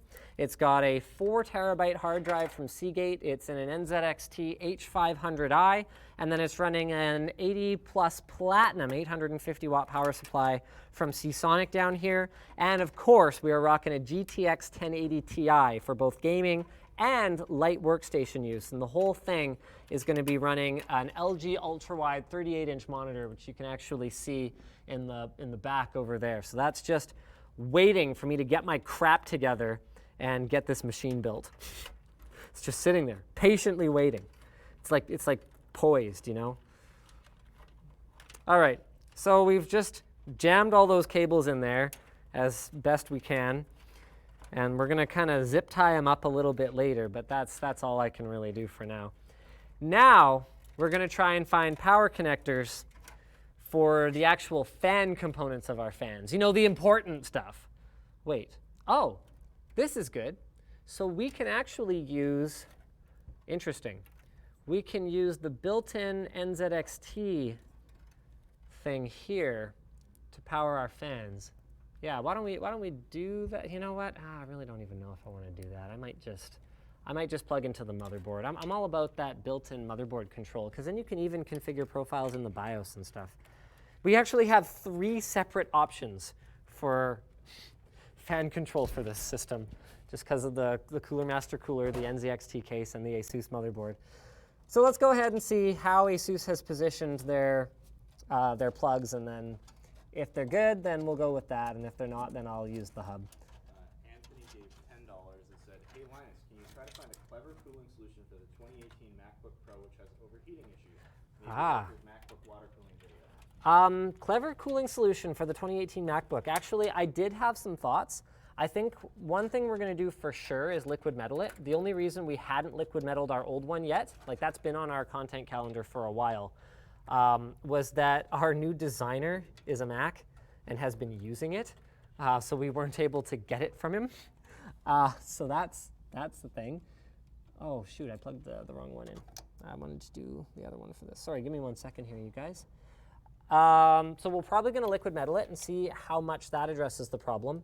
And then from there, I actually have a couple of other ideas as well. Like, kind of think laptop cooling pad, but like, you know, it's been hitting the gym. So Stay tuned for that. We're gonna see what we can do. We're not gonna resort to the freezer, as we've experienced in the past. Running a computer in a fridge or freezer actually is not a great long-term solution, though I know, of course, Dave Lee did that with his tongue firmly planted in his cheek. Obviously, he knows that is not a good solution. Oh, shoot. Dang it, I had it the right way. This is the problem. This is the problem with trying to do it live. Okay, so this one's going up here. There we go. So I'm plugging my 2 fans into 2 of my headers on the motherboard here. The top fan is going up to that top one down there, up there, and then the bottom one is going into the one down here. There we go. This is a sort of mid-range board, so it doesn't have a ton of fan connectors on it. It's got a couple here. Actually, it's not bad. It's got 6. But usually I'm used to seeing more along the bottom edge here. It's a nice place to have them, and I really like that. All right, then what we need to do is bring our CPU pump power back around here, and we're going to go ahead and plug that into CPU fan. So I had said I was going to plug the fans into CPU optional, but I actually opted not to do that because I forgot. And now they're plugged in, so you know what? Screw it, I will. Man. All right, where's that stupid Y adapter? Where'd I put it? I think I might have dropped it. Oh man, okay, here it is. Got it. So let's go ahead and unplug those fans yet again, and we'll plug this into CPU opt on the other side here. Why does anyone take PC building advice from me again? Clearly no idea what I'm doing. We should clarify, you can't win the giveaway by spamming !giveaway in the chat. Yeah, that's not a thing. The giveaway was selected already. Yeah, the winner is, announcing it at the end. we already know the winner. We'll let you know when we're done building the machine. Don't spam !giveaway. It doesn't do anything. All right, cool. So that's on there now. Then, right, so this is good. This is that Y cable that I explained earlier. I explained why we have it. Sorry. I apologize, but I'm not really sorry. You guys knew that, though. All right, so there we go. Now we can run these bad boys up this thing with these Velcro ties. That's actually gonna cable manage pretty nicely for us in there. I'm liking that mostly. These kind of overlap funny. I'm not a huge fan of that, but that's okay. That's okay. We can work with it. We can definitely work with it. Maybe we'll run that through there or something. There we go. Yeah, cool. Okay, that works. Oh, that was exhausting. Like, you guys are probably exhausted just watching me do that. Yeah, look, like there's only 24,000 of you watching now. You're tired of watching me install a CPU cooler. And I don't blame you at all. It was horrible. But the good news is that that's not half bad. We actually managed to hide the vast majority of the wires. See, we can tuck this little one coming off of the block here under this heatsink. It's a really nice little cable management spot. We've got the tubes, nothing you can do about that. And then this one Y cable here just wraps around the back, and we can actually use that to hide the little ugly, skinnier cable behind it if we want. So it looks really clean from the front. Oh, all right. Kevin says, love your channel and what you do. Don't suppose you have any vacancies for a UK test manager. I don't know what a test manager is. Presumably you manage tests, so that's good. We don't administer tests. Maybe it's like a, like a reviewer, like benchmarker. No, okay, I get it. So right now we're not really planning to, open up a branch office somewhere else. The taxation implications behind that are actually incredibly complicated. As far as we can tell, most of the industry takes a seek forgiveness rather than permission approach to it, but that's not really something that we're comfortable with. Like, I like to do things by the book. Okay. When it comes to business things, I like to do them by the book because a lot of people have gotten, and I'm going to use sort of air quotes here, have gotten screwed on taxes, a lot of small business owners. And the reason that they got screwed was because in a lot of cases, they weren't staying on top of it. and they weren't doing things properly as they went. So what will happen is you'll get hit by a gigantic tax bill that you didn't know you owed because you didn't do it properly. You'll owe a bunch of interest on it because you didn't do it properly, and you won't have the money on hand because you haven't been managing your cash flow correctly.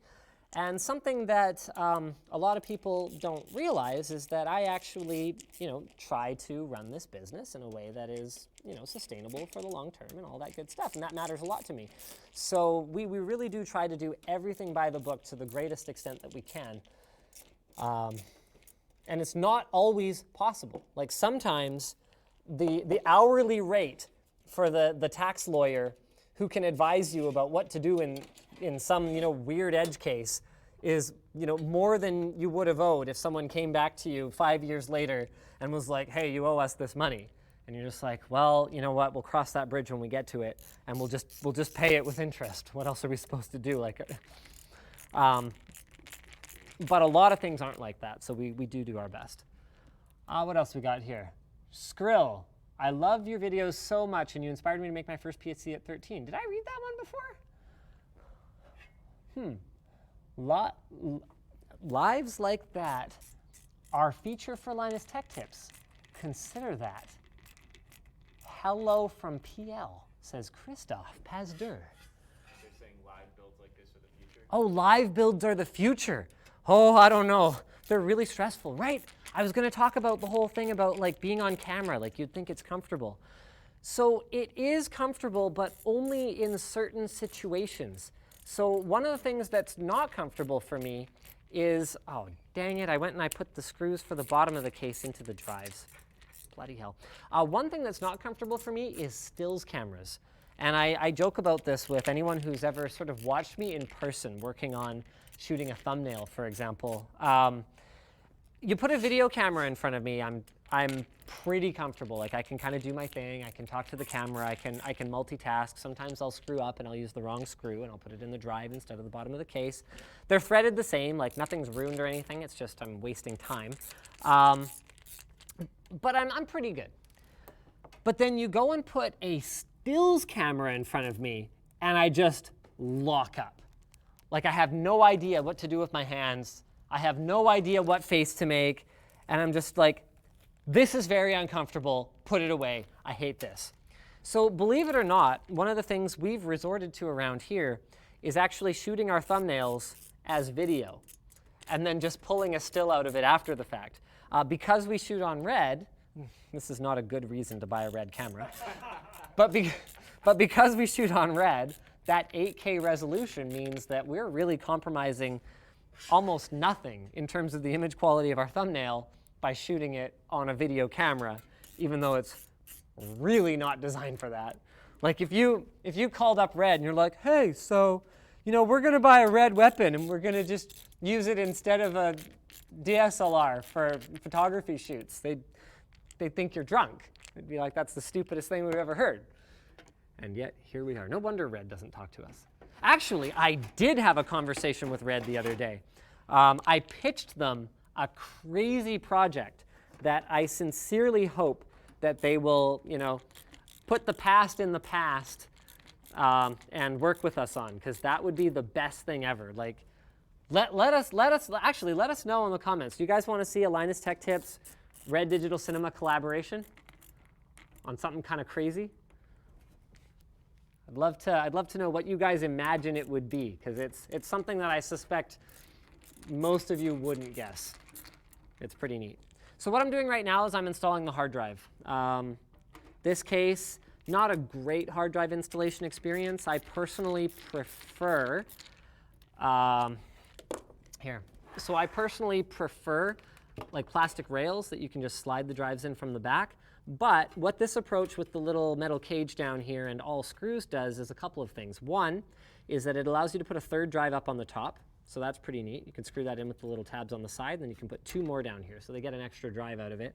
And then number 2 is that it requires the assembler to use all screws. And NZXT has a very close relationship with iBuyPower. So they've got a lot of people there with a proud system builder pedigree. And system builders know that nothing beats a screw. If you have like, you know, rock, paper, scissors, screw. Screw is the way to go if you want something to arrive to the end user not having completely fallen apart in shipping. So I understand why they did it. It's just a bit more of a hassle for me to assemble, but now whoever wins this machine and the monitor is going to have a working system when it arrives, hopefully. So that's definitely a good thing. All right, so our drive's in. Now we can grab a SATA power harness. So I think this single modular harness is actually going to handle everything that we need to plug into it, or plug in with SATA. So we're going to run a couple things. So we've got the NZXT fan controller hub up there. So we can go ahead and, I don't know, let's say the third one for that one.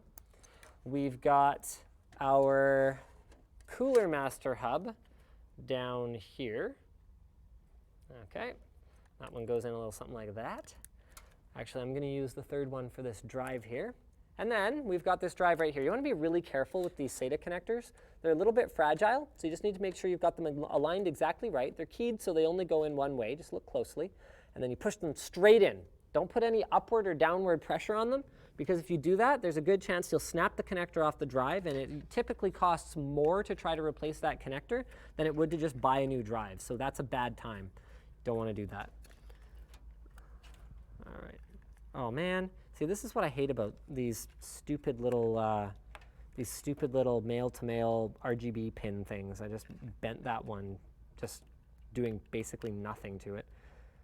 It's okay. We can just pop it back on. And if anything, now that it's bent, it might stay on a little bit better.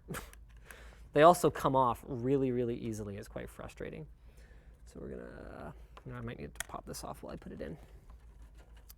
So let's put that baby in there. All right, maybe I'll do a couple super chats while I'm cable managing this stuff. Sir Cloud says, for $5, Sir Cloud paid $5 just to burn me. Linus drop tips. Thank you, Sir Cloud, for your contribution, both monetarily and intellectually, to this conversation we're having here, or this super chat, as it were. What else we got here? Eduardo says, still can't believe Linus can make all sorts of builds, but is not able to use a Mac.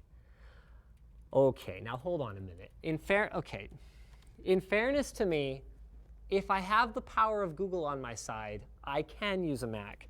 It's just that I don't use them every day, and I haven't used one as a daily driver in probably about 2.5, 3 years. So let's see you put down your Windows computer for 3 years and then go back and remember how to do everything, all right? All right? I want to see that before you're going to burn me on my Mac skills. And okay, yes, I know that I should probably be better at it as a tech guy, but it just doesn't come up that often. Like, the only time I ever really need to use a Mac is when I'm working on a review of something. And now that Alex handles most of the laptop stuff that comes in, even that doesn't come up that often. So, yeah, Anthony did the iMac Pro. So, Just so you are aware, okay. You've been live for about an hour and 40 already. I've been live for an hour and 40 minutes? That's fine. Believe it or not, we're actually surprisingly close to the end. It's hard to tell as you're going, but the whole thing kind of comes together in the final moments. Like Brandon and I would always have this experience when we were shooting build guides back in the day, where we'd be like, everything's like, look at this. Like, everything's exploded all over the table. Everything's a mess. And then we'd be like, hold on a minute. All we got to do is put the GPU. We're almost done. This is great.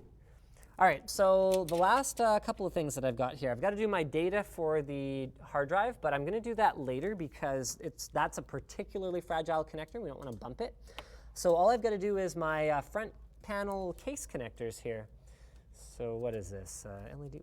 Where's the front power switch and stuff? I don't see them. What? Andrew gave you 1337 and said, is there any story behind the orange branding? Oh, Andrew. Hi, Andrew. Yes, there is a story behind the orange branding. That's really funny. I have built almost no computers with any screwdriver other than my orange one. That was a gift that I got about 15 years ago. And so that orange branding came from My partner in crime back at NCIX, who helped me run the NCIX Tech Tips channel, integrating that screwdriver that I always had and refused to use anything but it. He integrated that into the branding of NCIX Tech Tips. So we had kind of the blue and the yellow of NCIX, and then we also had this screwdriver in there. And then because that was just sort of, it was sort of like meme status by the time Linus Tech Tips was started, it became part of the Linus Tech Tips branding as well. So it's just kind of, it all comes from that snap-on screwdriver that I would use all the time. There's nothing sort of more sentimental about it than that. It just was the color of my screwdriver, so we rolled with it. Sir Cloud gave you another $5 and said, "Loved your content. Sorry for the burn." Thanks, Sir Cloud. I'm not forgiving you though, so Okay, let's do our front USB 3 connector. This guy's really fragile. You want to be careful with this one. I actually really don't like the position of this connector and the way that this case is designed here. They don't go together very well because it's a really bulky connector and a really bulky cable. So you can see it's going to put some upward pressure on it if we cable manage it really tight. So what we're probably going to do is we're going to make a cable management compromise, and we're going to run our USB 3 connector out through where we would normally run the GPU power, because the last thing I want is for someone to get this machine and have their front USB 3 not work. It's better to make a compromise on cable management than to make a compromise on the functionality of your machine. So we're going to go ahead and do that. I mean, it's not the end of the world because we're going to hide that a little bit when we bring those PCI Express cables up, but I just thought I'd acknowledge that. Ben asks, Now, any chance of a video about cloud PC or cloud gaming services? is there any chance of a cloud gaming video? I'm glad you asked because we actually had a sponsor who runs a cloud gaming service reach out to us, and we might be going to see their actual data center where the cloud gaming happens. So stay tuned for that. We've got our USB 2 connector for that NZXT controller that's built in, so we're plugging that into our other USB 2 header. Those are keyed. They only go in one way. Then we've got, what do we got? HD audio, high definition, the highest definition audio. And it's funny, we don't even have the video industry to blame for this HD nonsense. It's audio. Okay, so that's plugging in there. That's keyed. It only goes in one way. Typically, these are in the sort of bottom left of the motherboard, and all the other USB stuff is in the along the bottom edge. And this is something I haven't seen, and I really don't like. NZXT, typically, I think I've actually given them a lot of praise throughout this video for the good decisions that they make when they're building their cases. This is not one of them. They have integrated all of the front panel connectors, the power reset and the LEDs, into a single here, which on the surface seems like a good idea and might even work today, although I'll have to check the pinouts on this particular motherboard. But if you run into a situation where you need any other configuration, and motherboards, especially across generations, are not standard, this is a real pain in the butt to reconfigure. You can do it. You just need to take like a pin or a needle or something, and you pop up these little flaps, pull the pins out, and then put them in wherever you need them. But that is so much more of a hassle, especially for experienced builders, where I can just take all the loose wires, hold them in my hand, and put the whole thing on myself. That is so much more of a hassle than being able to reconfigure them as I need. So I'm going to go ahead and assume that the one button missing here is a reset switch and that everything else is wired up correctly, and hope for the best. I mean, if the industry does manage to standardize on this, great. But even if it does, just in case someone's buying this case for a motherboard that's a couple years old, that is a conceivable thing that could happen. I think it should probably be a few more years before you run out and integrate that standard into a case.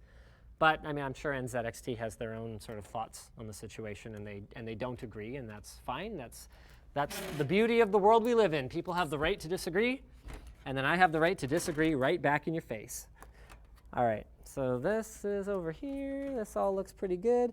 Let's go ahead and run this this CPU power connector into this one right here. I'm sorry, I'm probably right in your way, but there's nothing I can really do about it. We'll just do it as quick as I can. Okay, so that's in there. Now, look at that, Brandon. It happened. It happened. We've got all this kind of mess going on right now and everything, and we're like just about done. It is time to do the graphics card. Love that. So right before you So, oh, before I do that, yes, what's up? How do you think the viewers did with their parts choices here? Because the whole point here was that they made the part. Oh, yeah. No, I think the viewers did a great job of choosing the parts. That water cooler was a nightmare to install, but otherwise pretty good. Do you want to frame me for a bit of headroom? Yeah, cool, because I'm not going to need the table much anymore. Thanks, Brandon. Yeah, I thought they did a great job. I mean, that water cooler was a nightmare to install, but I'm sure we're going to feel that it was all worthwhile once we see the RGB lighting effects. And other than that, I mean, there's nothing in here that I would really question. I mean, it's all reputable brands, MSI Graphics, ASUS on the motherboard, Western Digital and Seagate for the storage. I think it's going to look really good when we're done and we fire this thing up. And this thing's performance is going to be fantastic. Like, this is a good all-rounder. You could save some money. Like, if you were building a pure gaming machine, you could save probably a few $100s on this configuration. If you're just like, yeah, I don't give two cares what it looks like, I don't care how cool it runs, and I don't care what my video rendering times are going to be, you could save a significant amount of money. But this is more of an all-rounder machine that'll perform well across a broad spectrum of different workloads and look good doing it and run efficiently and all of that kind of good stuff. So it's got a lot of nice extras, even if you don't necessarily need them all. I think the cooler selection they made was the only one with RGB. Oh, so this was the only RGB cooler that was an option? All right. The people have spoken. RGB is in. RGB is in. Brandon, do you want to just take this? Do you want to just control the angles? Like, why are we letting me do this? It says 2 hours into the stream. Yeah. Yeah. Before we're about to wrap up. We're gonna do the final component install. Okay, I am seriously not a fan of the way that these PCI slots are configured on this case. This is not my favorite thing ever. I get this whole vertical GPU mounting thing is a big deal right now, and that's really cool. But I don't like, you can see here, I can barely get a screwdriver in there to get the PCI cover off. Not liking that. I don't have like a constructive suggestion for how we can fix it, but I can definitely complain and ask the engineers over at NZXT to engineer better for next time. Oh, wow. This is going to make it really hard to get this card in, too. I do not like this. I do not like inaccessible screws and ham. I do not like them. So actually, I love ham. I don't like inaccessible screws, though. Oh, this whole bracket comes off. OK, they did think of it. Fantastic. Good. If NZXT engineers are, like, cringing into their faces, going like, take off the thing. OK, it's still flimsy. This is why you should play Ripjaws, Linus. Yeah. You know how to build in them. Yeah. Well, you know what? I figured it out pretty quick. So I'm still giving myself a B- on this. Not exactly rocket surgery. B-. Yeah, rocket surgery. Yeah, you never heard of rocket surgery, Brandon? Science. Well, brain science is a thing. I'm sure rocket surgery is also a thing at like SpaceX. Yeah, okay, fair enough. They wouldn't have to do quite so much of it if they didn't keep blowing them up. All right, so this guy is going to go in here now. Just get that aligned. Pop that in. It just doesn't look like a gaming machine without that beefy graphics card installed, you know? You were right. Beautiful. See the GPU install, you're back up over 26,000. See, I knew it. That's the money shot moment of a PC build. It's getting that powerful graphics card in there. So people were into it as long as we were like putting in the CPU and the RAM, and then like power supply, cooler. And then you put the GPU in, and people are like, oh yeah, like what's that GPU? How many frames is it gonna get? Like, yeah. More than this stream. That's what people, yeah, more than this stream for sure. That's what people get amped about, man. Still can't believe Linus may, oh no, I'm not reading that again. Watching with my 5-year-old daughter. She says hi and wonders when my computer will look like yours. When you stop giving me $10 for super chats and spend it on your computer. Actually, I don't know. Maybe it already does. Maybe it already does. It's like the one YouTuber that teases people about spending money on super chats. You saw it here first, folks. Linus Tech Tips. You need to afford more Gucci giveaways Yeah, exactly. That's right. So we actually gave away a pair of Gucci sandals at LTX. Did that make it into Jay's vlog? No. No. Okay. It We was. should do a video on that. It was pretty dumb. It was definitely dumb out of 10. So I'm putting in the two 8-pin power connectors for the GPU. This is one of the most common missed steps. I'm not going to call it a misstep because it's not actually a huge deal. It like totally doesn't matter. You can it just won't post, and then you'll be like, oh, why isn't it posting? And you'll put in these power connectors. But it's one of the most common missed steps when you're building a machine, and then you realize, oh no, it's not working. It's because you need to plug in these extra power connectors over here. Give a shout out to Brandon for making the stream look amazing. Yeah, shout out to Brandon for being awesome. Did someone super chat that? No. Oh no, that's just you. That's me. $5 then. super chatted. $5. I don't have any. $5. Pay me more. All right, what else we got here? Ian says, my gaming laptop cost $2,002. Oh no, my laptop battery died. All right, no, it's fine, it's fine. Got this, got this. Got my Tesla charger here in my backpack. You know, never leave home without it. That's right, that'll make sense in time. Or if you follow on Twitter, it might already make sense, but if you don't, then it probably doesn't. Let's go ahead and turn that laptop back on there.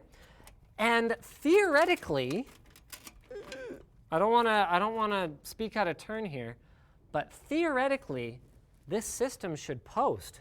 So let's go ahead and clear some space here and see if Lady Luck is smiling upon us today, or if I've dropped one thing too many during this build and it's not gonna fire up for us here. No, I don't need the panels yet. No, it's okay. So the most important PC building advice that I can give to anyone is you never put on the panels before you power it up for the first time. It's bad luck. And I don't believe in luck. I don't believe in horoscopes. I don't believe in astrology. It's all nonsense. But you never put the panels on until you've powered it up. It's bad luck. But I don't believe in luck. But it's bad luck. All right? I hope that was very clear to everyone. Clear as mud. All right. So let's go ahead and pop these power supply cables over here. Pop our tools down there. Pop these manuals. You know what? I'm just going to make someone else sort this stuff out when I'm done. So I'm just going to throw everything down there. Ha-ha. Oh, ha, see? And this, my friends, is exactly why. Because we didn't put the SATA data cable in yet. And we were going to be like, oh, what happened? Why isn't our hard drive detected? See? Because as soon as you put that panel on, you'll have forgotten, and you'll realize as you're cleaning up or whatever that you never put that thing in. You'll be like, oh, this sucks. Now I have to take out screws. There's nothing less fun in the PC building universe than taking apart computers. Building them, fun. Taking them apart, not fun. Jake actually had to disassemble the dual system beast over the last couple of days, and it's just like depressing because you put all this work into it and it's like so cool and awesome, and then you have to take it apart and like clean out the gunk that built up in the blocks, and it's like really tedious. And then when you're left, instead of getting like the satisfaction of that moment when it turns on and everything lights up, you're left with a pile of parts that you get to put back on the shelf because we're done with it. All right, so let's get our SATA data cable here. And actually, I'm cheating a little bit on this build. Instead of installing Windows, because I don't think you guys want to watch all that because that's boring, I just grabbed an SSD, and I'm gonna boot off of that in order to make sure that the rest of the components are working. So I'm gonna go ahead. I'm gonna use the right angle connector on this bottom drive here. So we've got lots of room to tuck the rest of our cables here. It doesn't really matter. We could easily use a straight one. I like how much space NZXT has given us there. Once again, more praise for them. They just didn't do everything right on this case. And then I'm going to go ahead and plug that into any port on the motherboard. It's been a long time since mainstream boards have really needed third-party chipsets, like non-Intel chipsets, in order to have enough ports for you to plug in as many drives as you'd want. so you don't have to worry as much these days about which port you plug things into. Then I'm going to use that last SATA connector I had. I'm just going to run it outside of the case here. Boop. And I'm going to go ahead and plug that in over here. So I actually need a keyboard and mouse. Would it be possible to get that? Someone who's off camera? Do you mind? Cool, thank you. And do I have a network cable over here? Probably, I think so. Oh, yeah, it's that stupid one I was ranting about earlier. I mean, look at this. Okay, whoever did this, who works here, you're getting called out right now because this is ridiculous. So this cable, these two cables, this one over here that's under the carpet and this one here, are for this workshop set and for the old WAN show set. And they used to run back here behind all these like painting supplies under this shelf over to the server room. Someone went out of their way to take them out of there and run them up here with this gross tape that leaves a bunch of residue on stuff over the top of this counter and then back down. So now it's a tripping hazard by the door. Who does that sort of thing? Was it you, Jake? No? Okay, well, good. Someone did that. Someone just got called out because that was bad. That was like super fail. Do you have your emergency Corsair mouse in your backpack? Or no? Yeah, I do. All right, let's go ahead. Oh, you know what we need? We need a monitor. Oh, whoops. Height adjust. I adjusted that height real good. All right, let's go ahead and pop that on there. We need our power cord. Oh, this is when it gets exciting. When it's like, okay, we're getting to the moment. We're getting to the turn on moment. That's what turns me on. Okay. Run this over here. So when do we say who wins this thing? Whenever you want. Whenever I want. Oh, cool. Okay. Well, I don't want to yet. I want to do it later. Okay. So how did people enter? Did this just turn on? Oh, okay. Hold on. No, I want everything plugged in before we do that. It's like we don't want to blow the proverbial. You know what? Let's keep it PG. So people entered by voting on the components. We held votes for 5 days. I think it was 2 to 3 weeks ago. For CPU, GPU, case, and cooler. Okay. And the 5th day was just like a fun idea. So that's where we got the idea. Got for it. the etching. Okay. And yeah, that's how people voted, and then we did a random draw from those entries. Okay. So in case that was too far from my microphone for you guys to hear, people voted by voting, or people entered to win by voting for the components for 5 days. So there were 4 components that got voted on, and then on the 5th day, people submitted sort of fun ideas for the build, like etching the panel with memes, for example. So we're going to announce who was drawn randomly out of the people who participated very shortly here. But I really want to see it. I want to see it booted, and maybe even running a game first, because that would be pretty sick. Got my key stuck. Get off! Get off! This is making it worse. How did this get so tangled? Like, do you guys ever have these experiences where like 2 things touch each other and then all of a sudden they're just like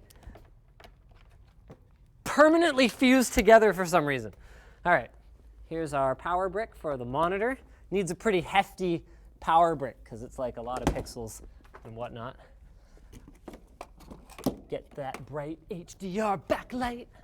Let's go ahead and put that on there. Got my DisplayPort cable. Yeah, you're going to want DisplayPort. I don't know if this one runs at its full refresh rate and resolution on HDMI, but I would have to check that for you guys. I don't know. All right. Do some honorable mentions for the ideas, the fun ideas. We can do that after. Let's get it being assembled first. We'll show the putting on the panel and doing whatever else it is that we're doing, and then we can get some honorable mentions in there. All right, so I'm going to actually use my front USB port for my mouse just to make sure that those work. Oh, those are cute. They're purple on this case. Then, wait, where's the? Oh, the network cable is over there because we're streaming off of it. That makes an awful lot of sense. Okay, does someone want to get Jakku and see if we can grab a switch for it or something? All right, here we go. It's time. to boot. Are you ready, Brandon?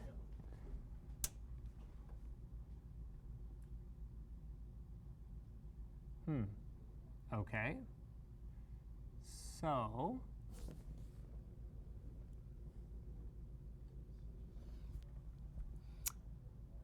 did I forget to plug in the power for the Cooler Master hub?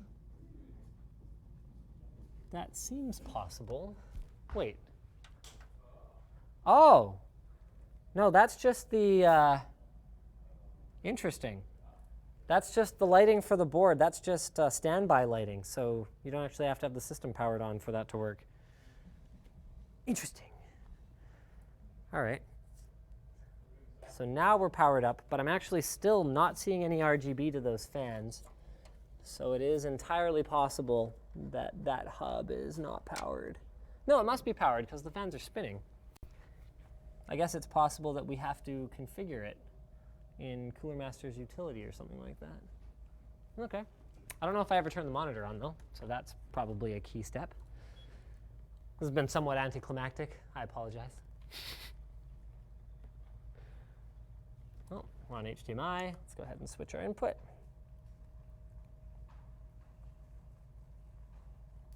Now we're on DisplayPort. Fun little thing about DisplayPort is that it doesn't always do a fantastic job of picking up a signal that's already running. So from my experience, it's actually a pretty good idea to go ahead and turn the system right back off and then power it back on. I don't know what it is about DP, but it's not as good as HDMI, which isn't as good as DVI at just detecting the signal and going, I miss DVI sometimes. But DVI was limited to 2560 by 1660 hertz, so it was clearly not the display interface of the future. There we go. There's the ROG moment. That's weird. Why does it have an ROG? Is this an ROG board? Oh yeah, it's a Strix board. Oh yeah, how about that? Okay, cool. Make sure to use the supplied input cables. Okay. Can do, no problem. And then this is the moment in the video where I would normally go, okay, Brandon, go ahead and cut. And we'll be back in a while when there's something interesting to look at. But instead, I'm going to do super chats. What do we got here? Oh, someone spent 10 euros and then retracted their message. Who does that? Wow. Rich people. Okay, then there's 70 rubles from a name that I have no chance, like not a hope in anything of pronouncing because it's all in like, is it Cyrillic? No, whatever the like Russian characters are. I got nothing. Lucas says, thanks to your videos, I built my best PC. Following your recommendations, 8700K, P4000. Oh, so this is like a workstation machine. Not bad. Paul sent 30 bucks and says, hey Linus, bought that motherboard for my RGB build. RGB build? Oh. What fans would you recommend and where are the pins for it? Oh, yeah, I think this board does have RGB headers. Yeah, they're both at the bottom, kind of in the middle to the leftish. And Corsair's light loops are fantastic, of course, but I think they really rely on Corsair's own hub to plug them into anyway. I don't think Corsair has built Aurasync into IQ yet. Witcher 3 and LTT, worst combo, says Pavlan. RPG Skitzo says, hi from India and Linus Media Group. Taylor says, still voting for the PC co-build with Hardware Canucks. Well, that would be kind of fun. I mean, we kind of did that in Scrapyard Wars last season. Dimitri and I built, oh, hey, we're booted. Caution, make sure to use the supplied input cables. Oh, there's closed and then there's do not display this message again. I think I'll go with do not display this message again this time. Also, that's not necessary. As long as you get a high quality thing, then you should be good. Okay. All righty then. So here it is. Let's make sure everything's detected. Can I get a mouse pad from someone? Oh, no, I have one. I have an emergency mouse pad. Where's my backpack? I don't know. People will make fun of me when I've legitimately had this happen when I pull out a mouse pad at like the airport or something. And I'm like, yo, I've got stuff to do. Like I can't be using a touchpad for everything. Always carry a mouse, always carry a mouse pad. So that's necessary. Or were they making fun of you because it was the Playboy one? No. It was this one. It was just this ancient SteelSeries one. I actually really need a new one. Stuff doesn't track that well in it. It's kind of worn out. Okay, cool. So we're booted. Let's make sure everything's actually detecting here. Good work, Jake. There's our Kingston drive. There's our 4 terabyte drive. I actually don't see our M.2 SSD, which is weird. We will have to diagnose that a little bit later, but we can do that off camera. We're booted up for now. Everything else looks to be showing up. We've got our GTX 1080 Ti. And let's go ahead and get our monitor settings dialed in. This is always fun, you know, booting up a machine for the first time and kind of, you know, setting up everything, especially when you get to, bam, change your refresh rate from 60 to 75 hertz. It actually makes more of a difference than you'd probably think. Like going from 60 to 75 or 85 is a bigger delta for me than going from like 120 to 144 or 165. Anything over 60 feels pretty good if all you've ever experienced is 60 FPS before. So I mean, what should we go full cringe and fire up Fortnite? I mean, is that, do we not have Epic Games Launcher on here? Some of our test benches actually are not set up for Fortnite nonsense. It's got Battle.net though, so we could do like Overwatch. No, it doesn't have a password in it. Okay, forget it. We're just gonna, you know what? Let's just run the Deus Ex Mankind Divided benchmark. Oh, once again, I'm just gonna have to cover my keyboard here. Are we covered, Brandon? All right.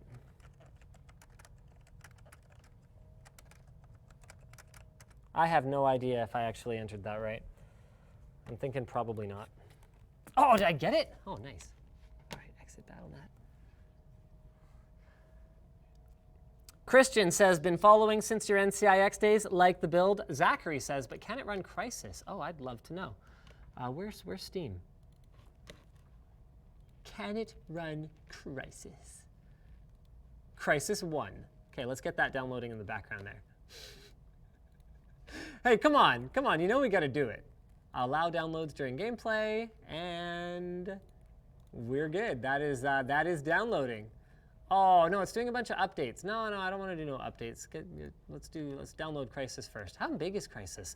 I remember Crysis being like a big game at one point, but now 5.5 gigs is like nothing. There's games out there that are 60 gigs and more. All right, let's play Deus Ex Mankind Divided. Lars, thanks for buying up all the NZX cases on Prime Day before I got one. No, we bought this well before Prime Day. Our production calendar actually runs pretty far out in advance. George sent over 40 rubles with the message, from Russia with love. Thanks, George. That's on point. Scott, 10 pounds. What has happened to the 1000D build? That is exactly the one I was talking about that Jake had to tear down, and that made him super sad. So it has been torn down because we have to salvage that hardware for other builds. In fact, we had to clear, there might still be some remnants? No, we had to clear like the shelves of video cards and SSDs from that build out of the workshop right before we shot this. It just got torn down. What's the total stream lag? I think it's pretty short. I think it's only like 10, 20 seconds. It's very low. Something like that, yeah, it's pretty low. All right, so let's start by changing our resolution from 1920 by 1080. Yeah, I know it requires more video memory, but we're mad ballers because we got a 1080 Ti, 3840 by 1600, 75 hertz. Let's see how close we can get to that 75 FPS line. I'm not, my expectations are actually fairly low. This is a really demanding game, and it's on the high preset right now, so let's pop into the extras here and benchmark. I can't remember if this one has a frame counter that you can look at the whole time, but I'm gonna go ahead and do some super chats. Toasted, hey, I sent 5 pounds before and you missed it. No, we just hadn't gotten No, we just hadn't gotten to it yet. These messages are from an hour and 25 minutes ago. So I'm gonna try and go through them pretty quick since there is no FPS counter, and we're just gonna have to wait till this benchmark is done in order to get the results. Better Than Sandler says, can I get this PC? I am at colleague and it's hard to spend money. I think you mean college. Better Than Sander.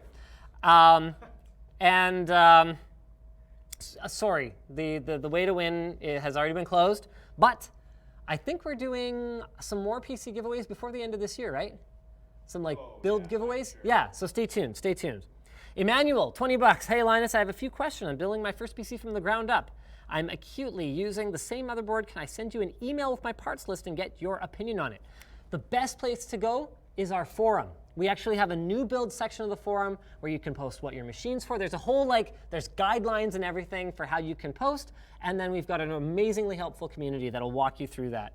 That is one of the biggest reasons that we started the forum, so that I wouldn't have to answer these questions every time. And for that, the forum has actually been an amazing resource because our community does an amazing job of it.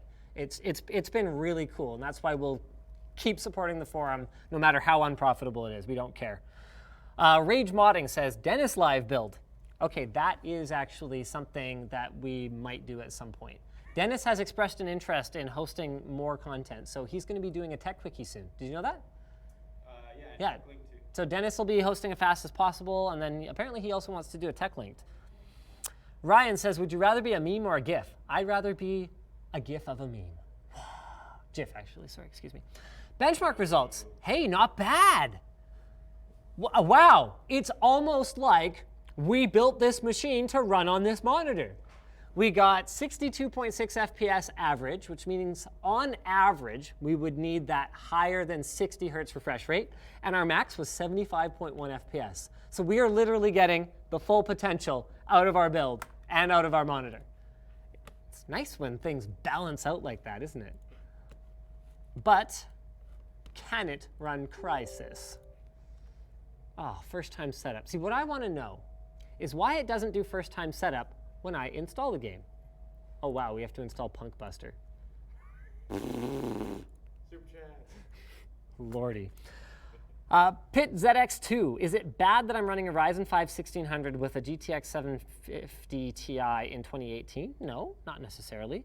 I mean, it's just the next thing I would probably upgrade about that rig is the GPU, but lots of people do that, where they'll do a platform upgrade, keep their power supply, keep their GPU, like keep everything they can, and then they'll do like rolling upgrades. So then they'll do a GPU and then a new power supply if necessary, and then they'll try and stretch that CPU for a little bit longer. I mean, that's a great way to manage your money without going on a payment plan, because leasing and financing is not better in the long term, whereas buying bits and pieces, like buying whatever the best value piece is now, especially with the way that so many components are intercompatible from generation to generation, can be a really good way to manage your overall amount of money that you have to put down at once and still keep your system modern. NZXT cases are too expensive here, says Laz FPS. And their currency is a W with 2 horizontal lines through it. I have no idea what that is. Is that won? I don't know. Korean won? Is won Korean or is that? I don't know. Okay, Moose.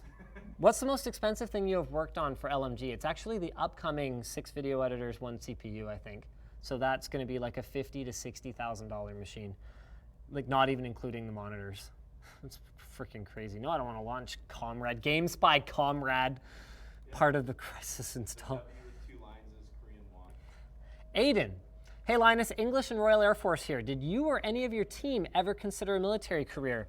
Actually, yes, but only briefly. I have bad knees. I've actually got rheumatoid arthritis, so that wasn't going to be an option for me because things like marching or even standing for long periods of time can be really hard on them. Wasartan, the game cannot start. For security reasons, only a limited number of machines can ever be licensed by a single purchase. This limit has been reached. Please purchase another registration code, reinstall, and then try again. How do you even do that on a game like Crysis? Like, can you unbind a game from your Steam library? Like, can you even do that? I don't even think you can do that. How would you fix that?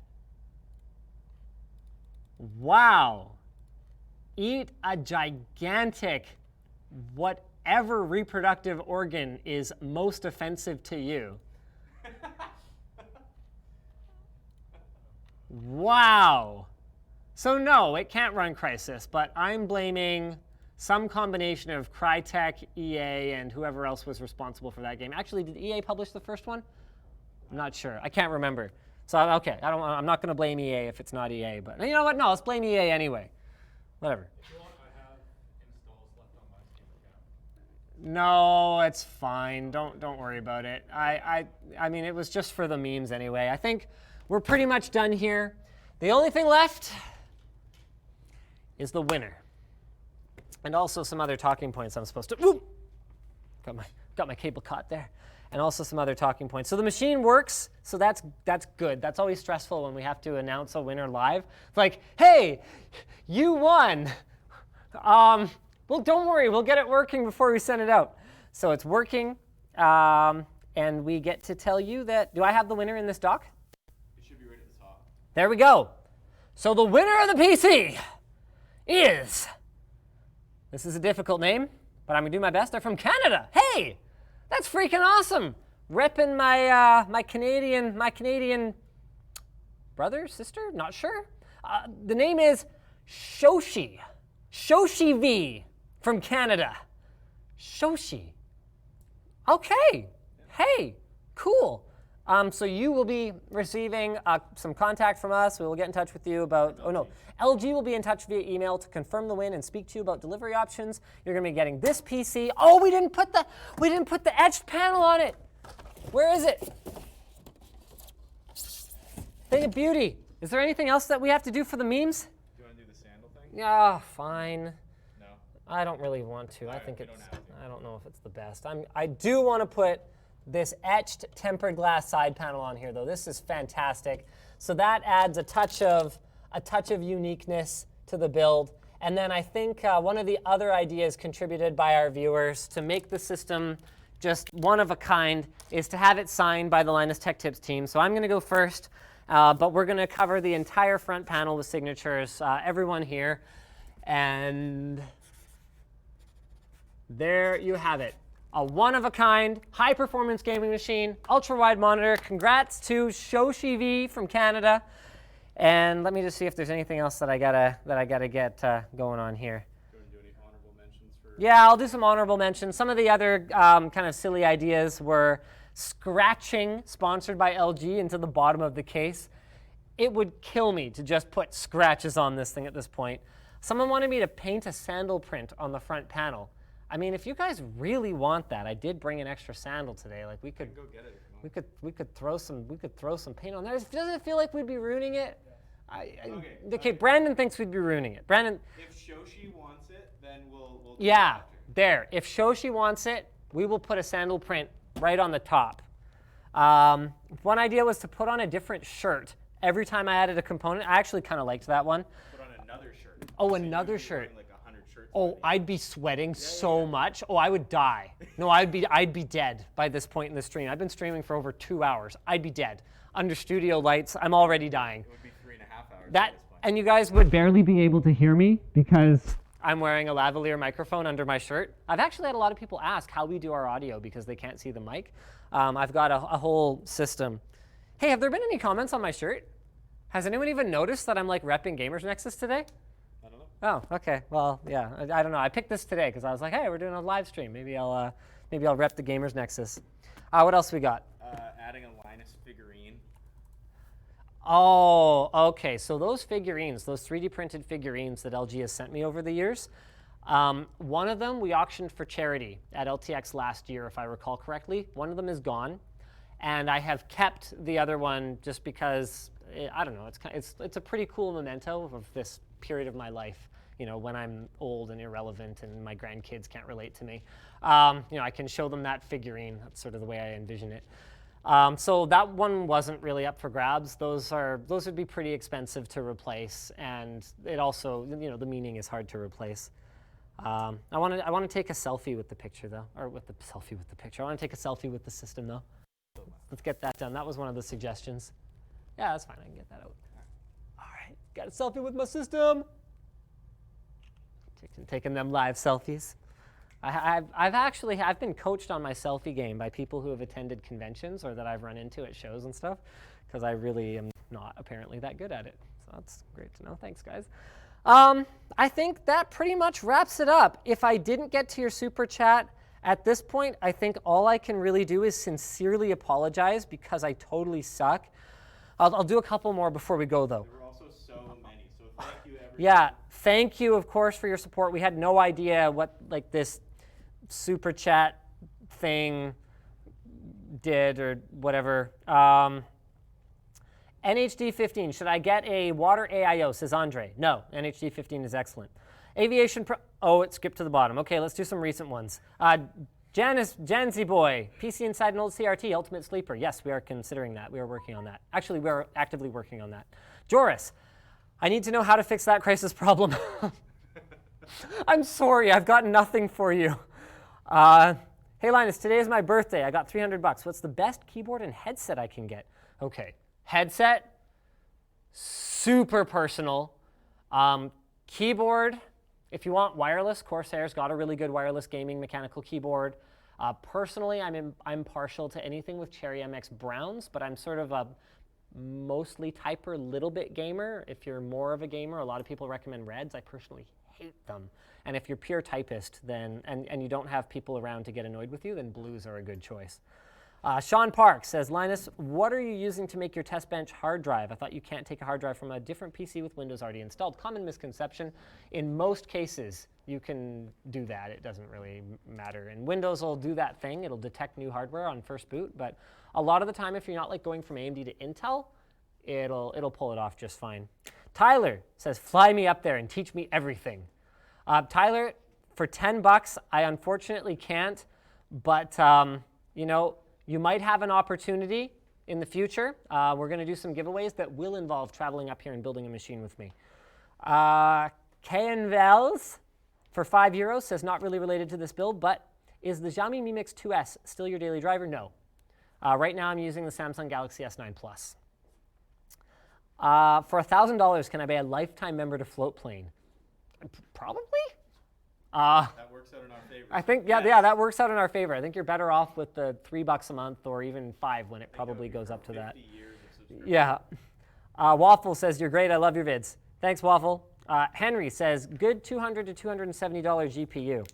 See, I only look at GPU pricing when I'm like working on a project.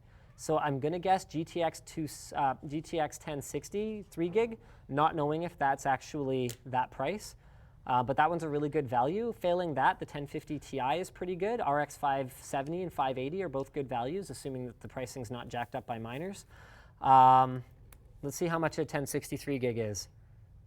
240 to 270. Nailed it. Go, Linus. It's your birthday.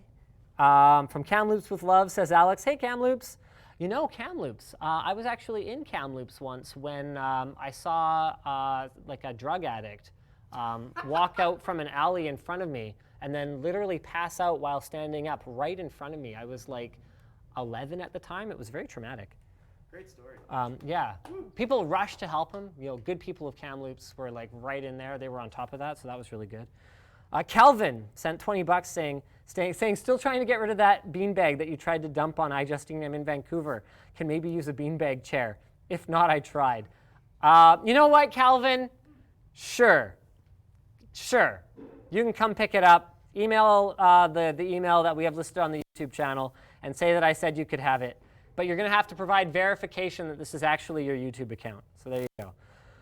All right, so I think we're going to cut off the stream now. We're going to get everyone to come in and sign this thing after. Thank you guys so much for your patience. How long have we been going? Too long.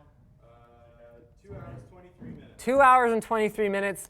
Thank you to LG for sponsoring this live ultra-wide build. And thank you to Brandon for putting up with being the camera guy, audio guy, live video switcher guy, lighting guy. Am I missing anything? No. You're kind of a grip too. Yeah. Like you were like moving around the like ladder and stuff. Yeah. So peace out, guys. We will see you on our next live stream, which might take another year. I don't know. It's been more than a year, I think. I mean, based on how Super Chat went today, we might do them more often. Yeah, we might do them more often. Let you guys vote on the components. Brandon, you have my I can't end the stream. Yeah. Yep. Okay, yeah, I can do it. Do you know how to stop it? No? Okay, that's fine. Peace out!